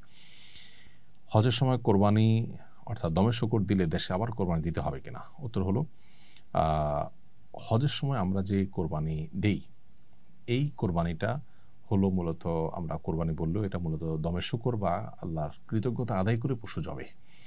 আর মূল কোরবানি যেটা, সেটা যথারীতি প্রযোজ্য হবে। এখন সফররত অবস্থা কোরবানি প্রযোজ্য হয় না। কেউ যদি শর্ট টাইমের যে প্যাকেজ সেটাতে যান, মক্কায় 15 দিনের কম নিয়ত করে থাকেন, তাহলে তো তিনি মুসাফির, অতএব তার জন্য কোরবানি প্রযোজ্য হবে না। তারপরও তার তরফ থেকে দেশে কেউ নফল হিসাবে কোরবানি দিতে পারেন, বা তিনি সেখানেও কোরবানি দিতে পারেন।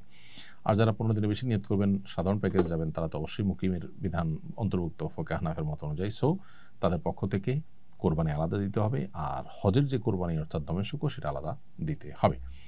হজের সফরে হাজিরা কি মুসাফির থাকেন? হজের সফরে হাজিরা মুসাফির থাকেন নাকি মুকিম থাকেন, এটা আসলে নির্ভর করে কত দিনের প্যাকেজ যাচ্ছেন সেটার উপরে। সাধারণ প্যাকেজ যেটা 30 দিনের বেশি, সেটাতে গেলে হাজিরা সাধারণত মক্কায় মুসাফির থাকেন না, মুকিম হয়ে যান ফোকায়ে হানাফের মত অনুযায়ী, কারণ সেখানে 15 দিন বা তার বেশি তারা থাকেন। আর মদিনায়ও যদি 15 দিন থাকার নিয়ত থাকে, তাহলে সেখানে মুসাফির থাকবেন না, মুকিম হয়ে যাবেন। আর তার কম থাকলে মুসাফির থাকবেন। আর এর বাহিরে যারা শর্ট প্যাকেজে যান 15 দিন 20 দিনের জন্য, তারা মক্কা বা মদিনা কোথাও আসলে 15 দিন এককভাবে থাকেন না, যার কারণে তারা কিন্তু মুসাফির হিসাবে গণ্য হবেন। আর মুসাফির হলে মুসাফিরের সব বিধিবিধান তার জন্য যথারীতি প্রযোজ্য হবে। মেয়েরা নফল তাওয়াফেও কি মুখে নেকাব দিতে পারবে না? উত্তর হলো না, মুখে নেকাব দিতে পারবে নফল তাওয়াফে, পারবে না এমন কথা নেই। কারণ হলো, এহরামরত অবস্থাতে মুখে তারা নেকাব পরবেন না। পর্দার লঙ্ঘনের আশঙ্কা হলে সেক্ষেত্রে ক্যাপ ইত্যাদি দিয়ে বা সাধারণ কাপড় দিয়ে মুখ ঢেকে দিবেন, কিন্তু মুখে নেকাব দিয়ে বাঁধবেন না। এটা হলো এহরামরত অবস্থার জন্য। নফল তাওয়াফের জন্য এটা প্রযোজ্য না। সেক্ষেত্রে তারা স্বাভাবিকভাবে নেকাব পরে নফল তাওয়াফ করতে পারবেন। পুরুষরা মাস্ক ইত্যাদি পরেও নফল তাওয়াফ করতে পারবেন। হজে বাথরুম ব্যবহারের সময় সেলাই কাটা লুঙ্গি ব্যবহার করা যাবে কিনা? বাথরুমে যদি আপনি সেলাই ছাড়া লুঙ্গি ব্যবহার করেন, ওপেন যেগুলো, সেটা আপনি করতে পারেন, কোনো অসুবিধা নেই। কারণ সেলাই বিশিষ্ট পোশাক পরা নিষেধ, লুঙ্গি পরা নিষেধ নয়। কাবায় পুরাতন কাজা নামাজ পড়া যাবে নাকি নফল নামাজ পড়াই উত্তম? কাবাতে পুরাতন আগের যে নফল কাজা নামাজগুলো আছে, আপনি সেগুলো আদায় করতে পারেন। আর চাইলে নফল নামাজও পড়তে পারেন।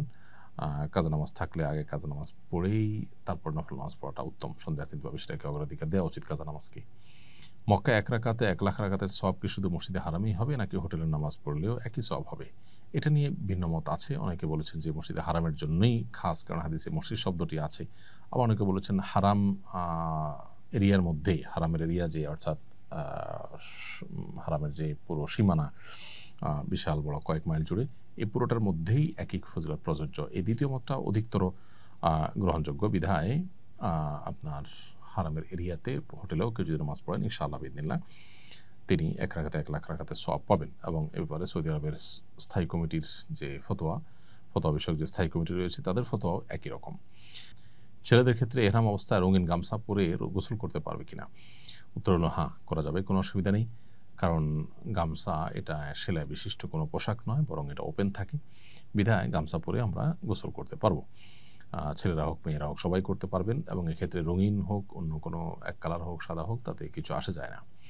হজের সময় মাসিক শুরু হলে তার বিধান কি? হজের সময় যদি মাসিক শুরু হয়ে যায়, মেয়েরা হজের সমস্ত কাজগুলো যথারীতি করবেন, কোনো কাজ থামবে না তার। শুধুমাত্র হজের যে ফরজ তওয়াফ ঈদের দিন, সেটি তারা মাসিক অবস্থায় করবেন না মেয়েরা, বরং অপেক্ষা করবেন যখন তিনি সুস্থ হবেন তখন তিনি করবেন। সেটা হোক 5 দিন পর, হোক 7 দিন পর। এটা মেয়েদের জন্য স্পেশাল, এবং এর জন্য কোনো দম ফিদিয়া কিছু দিতে হবে না। হজের সব প্রস্তুতি শেষ করার পর স্বামী মারা গেলে করণীয় কি? কেউ হজের সব প্রস্তুতি শেষ করেছেন, এবং যাওয়ার জন্য অপেক্ষমান আছেন, এটা যদি স্বামী মারা যায় তাহলে তিনি ইদ্যত পালন করবেন, তখন তার জন্য হজে নাজিব পালন করা ওয়াজিব। এবং এই যে তার টাকাগুলো খরচ হয়ে গেল, এরপরে যদি আবার কখনো হজ করার মতো সামর্থ্যবান হন তাহলে তখন হজ করবেন তিনি মাহরামদের সাথে নিয়ে। আর যদি আর সে সুযোগ না আসে তাহলে তারপরে হজ ফরজ হবে না, যেহেতু তার সামর্থ্যই আসে নাই। এবং এই যে টাকা চলে গেল, হজে যেতে পারলেন না, এর জন্য আফসোসের কোনো কারণ নেই, কারণ টাকা যে ব্যয় হয়েছে আল্লাহর পথে তার জন্য সওয়াব তিনি পাবেন। নবী সাল্লাল্লাহু আলাইহি ওয়াসাল্লাম বলেছেন, কোনো ব্যক্তি যদি কোনো ভালো কাজ করার নিয়ত করে, মান হাম্মা বিহাসানাতিন ফালাম ইয়ামালহা, কোনো ব্যক্তি ভালো কাজ নিয়ত করে না করতে পারলে আল্লাহ তাআলা পরিপূর্ণ সওয়াব দিবেন। মিনা যদি ইহরামের কাপড় চেঞ্জ করার দরকার হয় তাহলে কি করতে হবে? মিনায় ইহরামের কাপড় চেঞ্জ করার দরকার হলে চেঞ্জ করতে পারবেন, এমনকি আরাফাতে মুজদালিফাতেও যদি নষ্ট হয়ে যায় কোনো কাপড় বা ময়লা হয়ে যায় আরেকটা ইহরামের কাপড় পরবেন, অসুবিধা নেই। কিন্তু এই কাপড় চেঞ্জ করতে গিয়ে যেন আবার লুঙ্গি টুঙ্গি সেলাই করা কোনো কিছু যেন না পড়া হয়। 8 তারিখ মিনায় অবস্থান না করলে কি দম দিতে হবে? 8 তারিখ মিনায় অবস্থান না করলে দম দিতে হবে না, কারণ 8 তারিখ মিনায় অবস্থান করাটা, জিলহজের 8 তারিখ মিনায় অবস্থান করাটা সুন্নাত। কোনো কারণে এটা মিস হয়ে গেলে সরাসরি কেউ আরাফাতে চলে গেল, ডাইরেক্ট মিনায় অবস্থান করলই না, তাতে কোনো অসুবিধা হবে না। জিলহজের 10 এবং 11 তারিখ রাতে মিনায় অবস্থান করা কি জরুরি? এটি সংখ্যাগরিষ্ঠ ইমামদের মধ্যে জরুরি, বেশিরভাগ ইমামদের মধ্যে জরুরি, ফোকাহ হানাফির মধ্যে সুন্নাহ। নবী সাল্লাল্লাহু আলাইহি ওয়াসাল্লাম অবস্থান করেছেন, বিদায় 10 তারিখ 11 তারিখ রাত মক্কার হোটেলে না কাটিয়ে মিনায় কাটাবার চেষ্টা করা উচিত আমাদের। জামারাতে নিক্ষেপের জন্য মুজদালিফা থেকে কঙ্কর না নিলে গুনাহ হবে কিনা?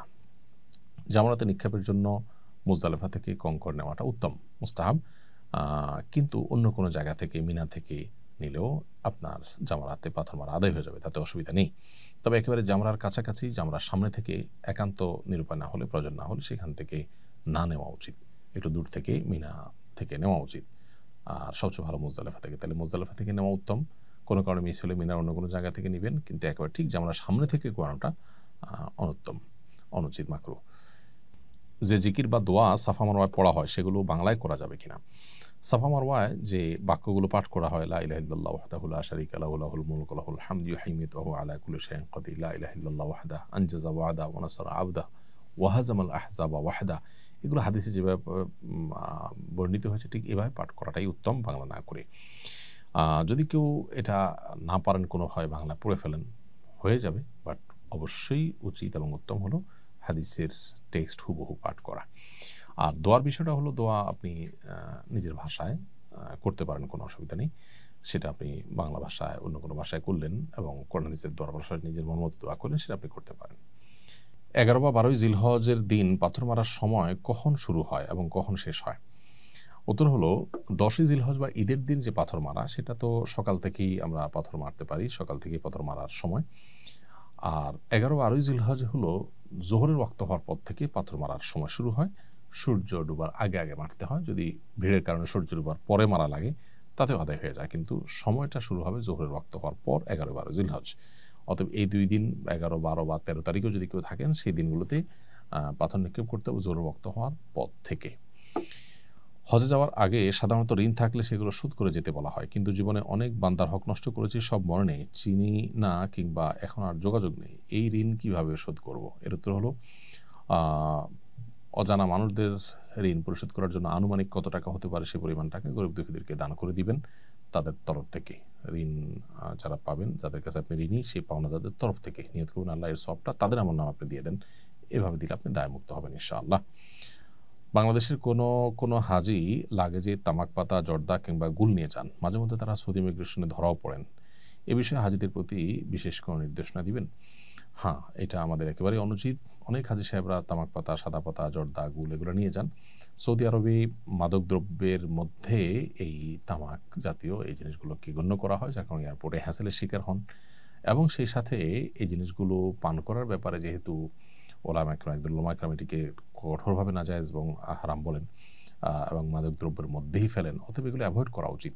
তাছাড়া এগুলো আমাদের স্বাস্থ্যের জন্য তো ক্ষতিকর। আমাদের ওলামা একরাম জর্দা খাওয়াকে অনেকে জায়েজ মনে করেন, কিন্তু জর্দা খাওয়ার মধ্যে যেগুলো মিষ্টি জর্দা, যেগুলোতে কোনো তামাক নাই, সেটা তো জায়েজ হতে পারে, বাট যেখানে তামাক আছে সেটা আসলে জায়েজ হওয়ার বিষয়টাতে তুমুল আপনার ভিন্নমত এবং শক্তিশালী ভিন্নমত রয়েছে। তো এই জন্য একজন হজ যাত্রী তিনি আল্লাহর ঘরের ইবাদত করতে যাচ্ছেন, সেখানে তার সাথে আসলে এই জিনিসগুলো, তামাক জাতীয় জিনিসগুলো বহন না করাই উচিত। বিশেষ করে সৌদিতে যে হ্যাসেলের মুখোমুখি হতে হয়, সেটা তো কারোরই কাম্য হয় না। এই জন্য এগুলো আমাদের হজ যাত্রায় সাথে যেন নেওয়া হয় সেদিকটা খেয়াল করা দরকার। বর্তমানে সৌদি সরকার মহিলাদের মাহরাম ছাড়া হজ করার অনুমতি দিয়েছে। এই অনুমতি গ্রহণ করে মাহরাম ছাড়া হজ করা যাবে কিনা? মাহরাম ছাড়া মেয়েদের জন্য হজ করা বা উমরা করা বা কোনো সফর করা জায়েজ নয়। নবী সাল্লাল্লাহু আলাইহি ওয়াসাল্লাম পরিষ্কারভাবে নিষেধ করেছেন, লা তুসাফিরুল মারআতু ইল্লা মা জি মাহরামিন, কোন নারী মাহরাম ছাড়া হজ করবেন না। এটা একজন নারীর সম্মানের ব্যাপার যে তার সাথে কোনো একজন বডিগার্ডের মতো একজন মাহরাম পুরুষ থাকবেন, এটা থাকতে হবে। অতএব সৌদি সরকার যদি তাদের আইনের পরিবর্তন করে, আল্লাহর বিধান বা রাসূলুল্লাহ আকরাম সাল্লাল্লাহু আলাইহি ওয়াসাল্লামের হাদিস পরিবর্তন হয়ে যাবে না বিধায় মাহরাম সহই মেয়েরা হজে যাবেন, মাহরাম ছাড়া হজে যাবেন না। মাহরাম ছাড়া হজে যাওয়ার ক্ষেত্রে কোনো উলামা ইকরাম শর্ত সাপেক্ষে কোনো ক্ষেত্রে জায়েজ বলেছেন। এটাও সংখ্যাগরিষ্ঠ বা সব উলামা ইকরাম নন। সেটা হলো যে মহিলাদের একদল মহিলাদের সাথে যান, যদি যে মহিলারা তাকে সেফটি সিকিউরিটির দিকটা দেখতে পারবেন এরকম জানাশোনা মহিলাদের সাথে গেলেন, সেটা ভিন্ন কথা। বাট এরকম কোনো দল নেই, আমি র্যান্ডমলি যাচ্ছি একজন নারী একাকী হজের জন্য মাহরাম ছাড়া, এটা জায়েজ নয়। বিদায় তওয়াফ না করলে কোনো অসুবিধা আছে কিনা? বিদায় তওয়াফ করা হজের ক্ষেত্রে ওয়াজিব, যার কারণে বিদায় তওয়াফ যদি কেউ না করেন তাকে দম দিতে হবে। আর মেয়েরা যদি মাসিকের কারণে বিদায় তওয়াফ করতে না পারেন তাহলে তাদের উপর কোনো কিছু প্রযোজ্য হবে না। মাসিক হয়ে গেলে নারীরা কীভাবে বিদায় তওয়াফ করবেন? উত্তর হলো, বিদায় তওয়াফ হজে ওয়াজিব, উমরাতে অবশ্য বিদায় তওয়াফ ওয়াজিব না। শুধু উমরার সফরে গেলে বিদায় তওয়াফ করা লাগবে না, কিন্তু হজের সফরে গেলে আসার সময় বিদায় তওয়াফ 7 চক্কর দিয়ে 2 রাকাত নামাজ পড়ে তওয়াফ পরে তারপর আসতে হবে। এখন নারীরা মাসিকের কারণে যদি তওয়াফটা না করতে পারেন, এদিকে তার ট্রাভেলের প্ল্যান আছে, চলে যাবেন মক্কা ছেড়ে, বিদায় তওয়াফ করতে পারছেন না, মাসিক শুরু হয়ে গেছে, তাহলে তাদের জন্য সেটা মওকুফ বা মাফ, এর জন্য কোনো দম দিতে হবে না। রওজা মুবারক জিয়ারতের আদব এবং নিয়ম কানুন জানতে চাই। নবী করিম সাল্লাল্লাহু আলাইহি সাল্লামের কবরে সালাম পেশ করা, দুরূদ পেশ করা, এটার আদব হলো আমরা খুবই ভারতের সাথে গাম্ভীর্যের সাথে যাওয়ার চেষ্টা করব।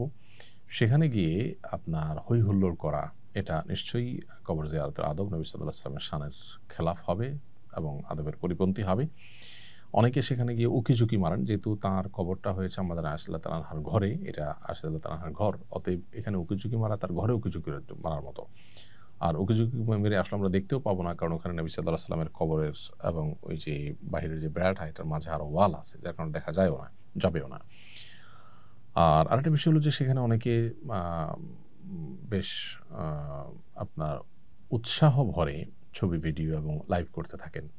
নবী করিম সাল্লাল্লাহু আলাইহি সাল্লাম বলেছেন যে আমার কবরকে তোমরা ঈদ এবং উৎসবের জায়গায় পরিণত করবে না, যেটা অনেক উরুস-টুরুসে হয়, এবং এই জাতীয় আপনার লাইভ ছবি, ভিডিও হাস্যোজ্জ্বল মুডে এটা অনেকটা উৎসবের মতো হয়ে যায়, এটা যেন না হয়। এই জন্য ভাব গাম্ভীর্যের সাথে আমরা সালাত সালাম পেশ করবো ইনশাআল্লাহ।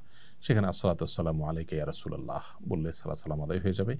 এর পাশাপাশি ইন্নাকা আদ্দাইতাল আমানা ওয়া নাসাহতাল উম্মাহ, নিশ্চয়ই আপনি আল্লাহর পক্ষ থেকে দেওয়া আমানত আদায় করেছেন, আপনি উম্মতকে নসিহা করেছেন, অতএব আল্লাহ আপনাকে আমাদের সবার তরফ থেকে জাযায়ে খায়র দান করুক। এইসব কথাগুলো বলা যেতে পারে। দুরূদ পেশ করাটা হলো মূলত আসসালাতু ওয়াসসালামু আলাইকা ইয়া রাসূলুল্লাহ। তারপরেই প্রথম যে জানালা আছে, ছিদ্র আছে, সেটা তো কোনো কবর নেই। মাঝখানে একটা জানালাতে 3টা ছিদ্র আছে। বড় ছিদ্রটা নবী সাল্লাল্লাহু আলাইহি ওয়াসাল্লামকে লক্ষ্য করে সালাম, আসসালাতু ওয়াসসালামু আলাইকা ইয়া রাসূলুল্লাহ। এরপরে আসসালাতু ওয়াসসালামু আলাইকা ইয়া সাহেবাই রাসূলিল্লাহ, হে আল্লাহর রাসূলের দুজন সঙ্গী আবু বকর এবং ওমর, আপনাদের প্রতি শান্তি নাজিল হোক, তাদের কবরে সালাম পেশ করব আমরা। এভাবে কবর জিয়ারত, নবী সাল্লাল্লাহু আলাইহি ওয়াসাল্লাম রওজা মুবারকের জিয়ারত আমরা শেষ করব। হাজীগণ মদিনার সময়গুলো কিভাবে কাটাবেন? মদিনায় অবস্থানের সময়গুলোতে বেশি বেশি মসজিদে হারামে নামাজ পড়ার চেষ্টা করবেন, যেহেতু সেখানে এক রাকাতে 1000 রাকাত নামাজের সওয়াব পাওয়া যায়। সেজন্য বেশি বেশি করে আমরা সেখানে নফল নামাজ, আগের কাজা থাকলে কাজা নামাজ পড়ার চেষ্টা করব, তাহাজ্জুদ পড়ার চেষ্টা করব, নফল নামাজগুলো পড়ার চেষ্টা করব।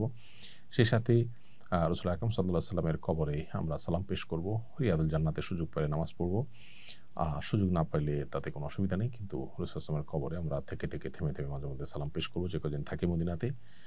আর মসজিদে নবীর পাশেই যেটাকে আমরা জান্নাতুল বাকি বলি, বাকি কবরস্থান, সে বাকি কবরস্থানে ফজর এবং আসরের পরে প্রতিদিন গেট খোলা হয়, সেখানে মাঝে মধ্যে গিয়ে আমরা কবরবাসীকে সালাম পেশ করব হেঁটে হেঁটে, সেখানে সাহাবীদের কবর আছে।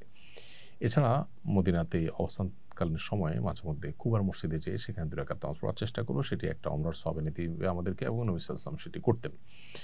আবার নবী করিম সাল্লাল্লাহু আলাইহি ওয়াসাল্লামের সুন্নাহ অনুসরণে আমরা আরেকটা কাজ করব, তা হলো সেখানে উহুদের ময়দানে উহুদের শহীদদের কবর জিয়ারত করা, এটাও নবী সাল্লাল্লাহু আলাইহি ওয়াসাল্লাম মাঝে মধ্যে করতেন। তাহলে এই কাজগুলো মদিনাতে আমরা বেশি বেশি করব।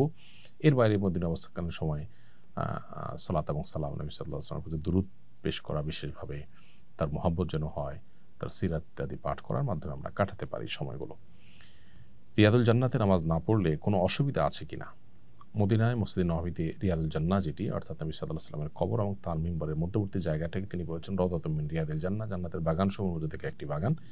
এই জায়গায় নামাজ পড়া গেলে ভালো, কিন্তু আমাদের জেনে রাখা দরকার যে মসজিদে নববীর যে কোনো জায়গায় নামাজ পড়লে যে সওয়াব হবে, এখানে নামাজ পড়লে সওয়াবের পরিমাণ সমান হবে। তবে হ্যাঁ, সবসময় তো সওয়াবের পরিমাণটাই একমাত্র বিবেচ্য বিষয় হয় না। এখানে নবী করিম সাল্লাল্লাহু আলাইহি ওয়াসাল্লাম সালাত আদায় করেছেন, সাহাবীরা পড়েছেন, তাদের স্মৃতি বিজড়িত জায়গা একেবারে মূল মসজিদ, তাদের বিচরণস্থল, এবং সবচেয়ে বড় কথা হলো হাদিসে এটাকে জান্নাতের বাগান বলা হয়েছে।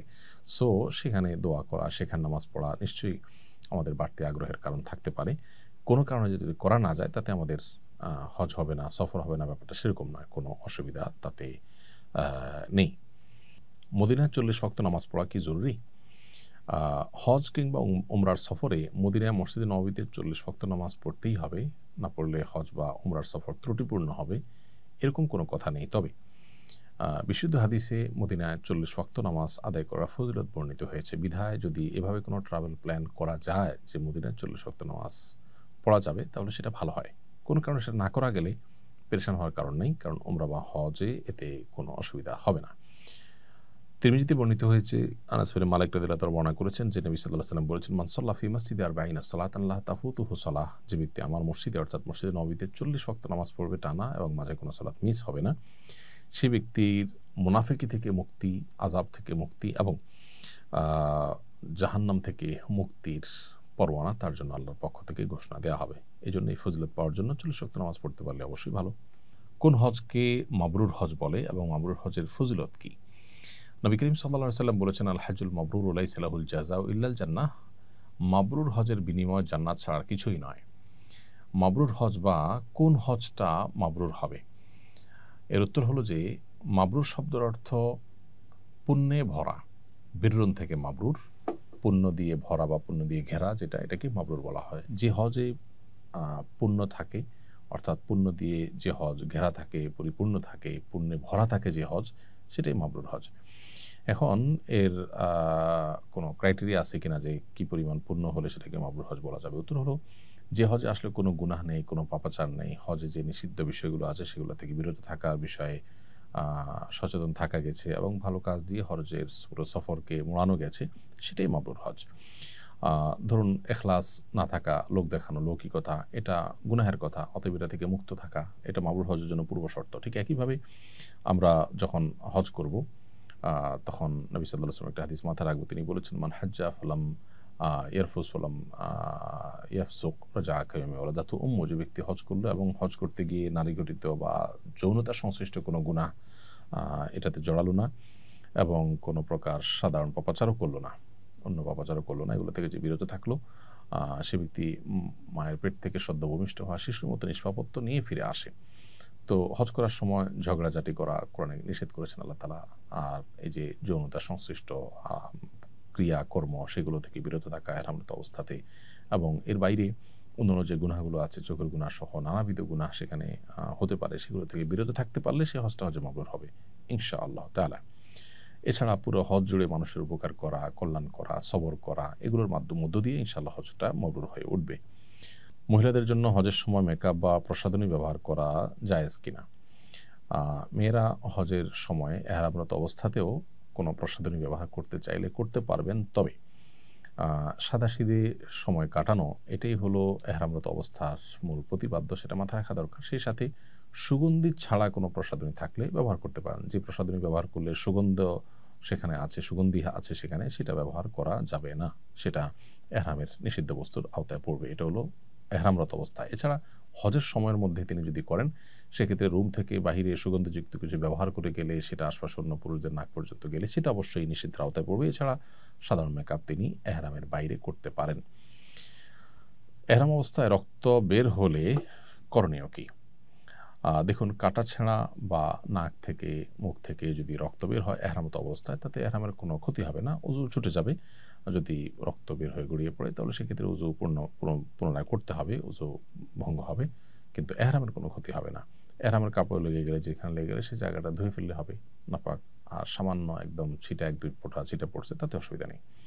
হজের সময় কোন হজ গাইড বা বই রাখতে পরামর্শ দিবেন?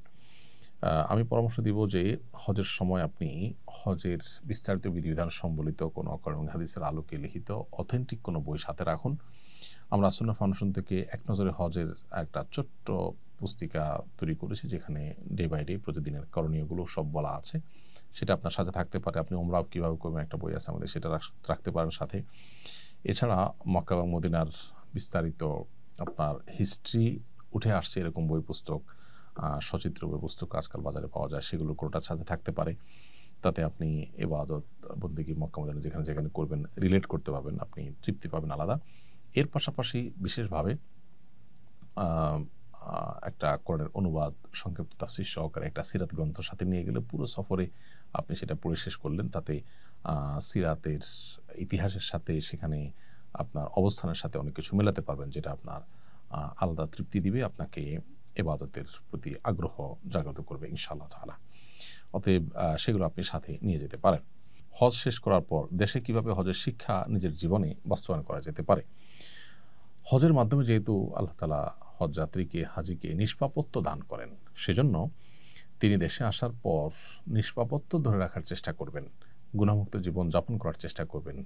হজে আল্লাহর যে নিদর্শনগুলো তিনি বিভিন্ন জায়গায় অবলোকন করেছেন, প্রত্যক্ষ করেছেন, ঈমানের নূর অর্জন করেছেন, এটা যেন নষ্ট না হয় সেজন্য নেক আমলের মধ্যে থাকার চেষ্টা করবেন, গুনাহের পরিবেশ থেকে দূরে থাকার চেষ্টা করবেন। এখন প্রশ্ন হলো, হজ করে এসে আমরা অনেকে ভালো থাকতে চাই, কিছুদিন পর আসলে আর থাকতে পারি না, কারণ কি? উত্তর হলো, এর অন্যতম বড় কারণ হলো আল্লাহর কাছ থেকে সেভাবে আমরা চেয়ে আসতে পারি না। চেয়ে যদি আসি যে আল্লাহ আমাকে তওবায়ে নাসুহা করার তৌফিক দেন, মৃত্যু পর্যন্ত এই মানসিকতা রেখে ধরে রাখার তৌফিক দান করেন, সেভাবে দোয়া করে আসলে আল্লাহ তাআলা আশা করা যে আমাদেরকে তৌফিক দিবেন। তাছাড়া দেশে আসার পর আমরা গুনাহের পরিবেশে, খারাপ পরিবেশের দ্বারা আবার আমরা প্রভাবিত হয়ে যাই। এজন্য পরিবেশটাকে নিজের ঈমান এবং আমলের জন্য অনুকূল হয় এরকম পরিবেশ নির্বাচন করা এবং সেই পরিবেশের মধ্যে থাকার চেষ্টা করা, এরকম বহুমুখী প্রচেষ্টা করা হলে আল্লাহ হয়তো তৌফিক দিবেন। তাছাড়া আমাদের ঈমান দুর্বল হয়, এজন্য থেকে থেকে থেমে থেমে ঈমানকে নবায়ন করা, ঈমানকে জাগ্রত করার জন্য আবার ঈমানের পরিবেশে যাওয়ার চেষ্টা করা। আল্লাহ আমাদেরকে সেই তৌফিক দান করুন। আয়েশা মসজিদ থেকে এহরাম পরে আমরা মক্কা এসে উমরা করতে পারবো কিনা, এই প্রশ্ন অনেক মানুষের। আয়েশা মসজিদ যেটাকে আমরা আজকাল বলি, এটা মূলত মসজিদে তানঈম। মসজিদে তানঈম বা আয়েশা মসজিদ, এখান থেকে এহরাম পরে এসে যদি কেউ মক্কায় তওয়াফ সাই করেন উমরা নিয়তে, তাহলে তার উমরা হয়ে যাবে। এটাই হলো সংখ্যাগরিষ্ঠ ইমামদের মত। বেশিরভাগ ইমামরা এই মত পোষণ করেছেন। এক্ষেত্রে ইমাম ইবনে তাইমিয়া রাহিমাহুল্লাহ এবং বর্তমানে সৌদি আরবের স্কলারগণ, উলামা ইকরাম, তারা অবশ্য ভিন্ন মত পোষণ করেন। তারা বলেন যে আয়েশা মসজিদ থেকে এহরাম পরে উমরা সম্পাদন করা এটা আম্মা জান আয়েশা রাদিয়াল্লাহু তাআলা আনহার জন্যই খাস। এই জন্য তার নামে এটাকে আয়েশা মসজিদ হিসেবে প্রচলিত হয়েছে, মানুষ সেটা জানে। তো এটা তার জন্য খাস।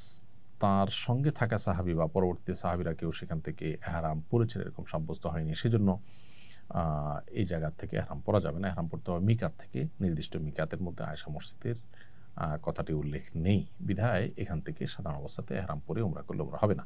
এটা হলো সৌদি আরবের বর্তমান উলামা ইকরামের মত। তবে সংখ্যাগরিষ্ঠ জমহুর ইমামদের মত হলো যে আয়েশা মসজিদ থেকেও যদি কেউ এহরাম পরে এসে উমরা করে, তার উমরা হয়ে যাবে। কেউ যদি মতপার্থক্যের ঊর্ধ্বে উঠতে চায়, তাহলে সেক্ষেত্রে তিনি আরেকটু দূরে, বেশ কম হবে না, 1 থেকে সোয়া ঘন্টা 1.5 ঘন্টা দূরত্বে তায়েফে চলে যাবেন। সেখানে একাধিক মিকাত আছে, সেখানে মিকাত থেকে এহরাম পরে এসে উমরা করবেন। সেটা হবে সকল মতপার্থক্যের ঊর্ধ্বে উঠে করা। অতএব সেটা আমরা চেষ্টা করতে পারি। আর আয়েশা মসজিদ থেকে এহরাম পরে এসে উমরা করলেও সংখ্যাগরিষ্ঠ ইমামদের মতে উমরা হয়ে যাবে। হজ বা উমরার সফরে বারবার উমরা করার বিধান কি? হজ বা উমরার সফরে আমরা মূল উমরার পাশাপাশি আরও যদি উমরা করতে চাই, বিশেষ করে আমরা তায়েফে গেলাম, আশাপথে মিকাত পড়লো, আরেকটা উমরা করলাম, মদিনায় গেলাম, আশাপথে মিকাত পড়লো, আরেকটা উমরা করলাম, সেটা তো ঠিকই আছে। এর বাইরে মক্কার হোটেল থেকেই আমরা মিকাতে গিয়ে বা আয়েশা মসজিদে গিয়ে আরও উমরা করা যে একটা প্রচলন আমাদের সমাজে আছে, এটিকে নাজায়েজ বলা কঠিন। কেউ চাইলে করতে পারেন, তবে নবী করিম সাল্লাল্লাহু আলাইহি ওয়াসাল্লাম সাধারণত এক সফরে একটার বেশি উমরা করার জন্য কসরত করেছেন বা বারবার উমরা করেছেন এরকম প্রমাণ পাওয়া যায় না। যদি কেউ করতে চান, মৃত বাবা থেকে, মায়ের তরফ থেকে, অসুস্থ কারোর তরফ থেকে বা নিজের তরফ থেকে তিনি করতে পারেন, সেটা ভিন্ন কথা। বাট আমাদের উচিত উমরার কোয়ালিটি বাড়ানো এবং তওয়াফের পরিমাণ বাড়ানো। অনেকে দিনে 2টা উমরাও করেন। তো দিনে 2টা উমরা করলে আসলে কোনোটারই কোয়ালিটি খুব ভালো করে ধরে রাখা কঠিন। এটা আমাদের মাথায় রাখা উচিত। তবে একাধিক উমরা করলে যে গুনাহ হবে ব্যাপারটা সেরকম না। নবী করিম সাল্লাল্লাহু আলাইহি ওয়াসাল্লামের জীবনে মোট 4টি উমরা করেছেন। তার একটি হলো হুদায়বিয়া থেকে ফেরত গিয়েছেন, সেটিকে ধরা হয়েছে। আরেকটি হলো তার বিদায় হজের সাথে, এর বাইরে পিওর 2টি উমরা করেছেন তিনি। তো এটি বুখারীতে এসেছে। তাহলে হিজরতের পর নবী সাল্লাল্লাহু আলাইহি ওয়াসাল্লামের এই যে উমরার সংখ্যা মোট 4টি উমরা, এর মধ্যে আবার হুদায়বিয়ার সাথে একটা, হজের সাথে একটা, পিওর 2টা উমরা। একটা সফরে মদিনা থেকে কষ্ট করে এসেছেন, সেজন্য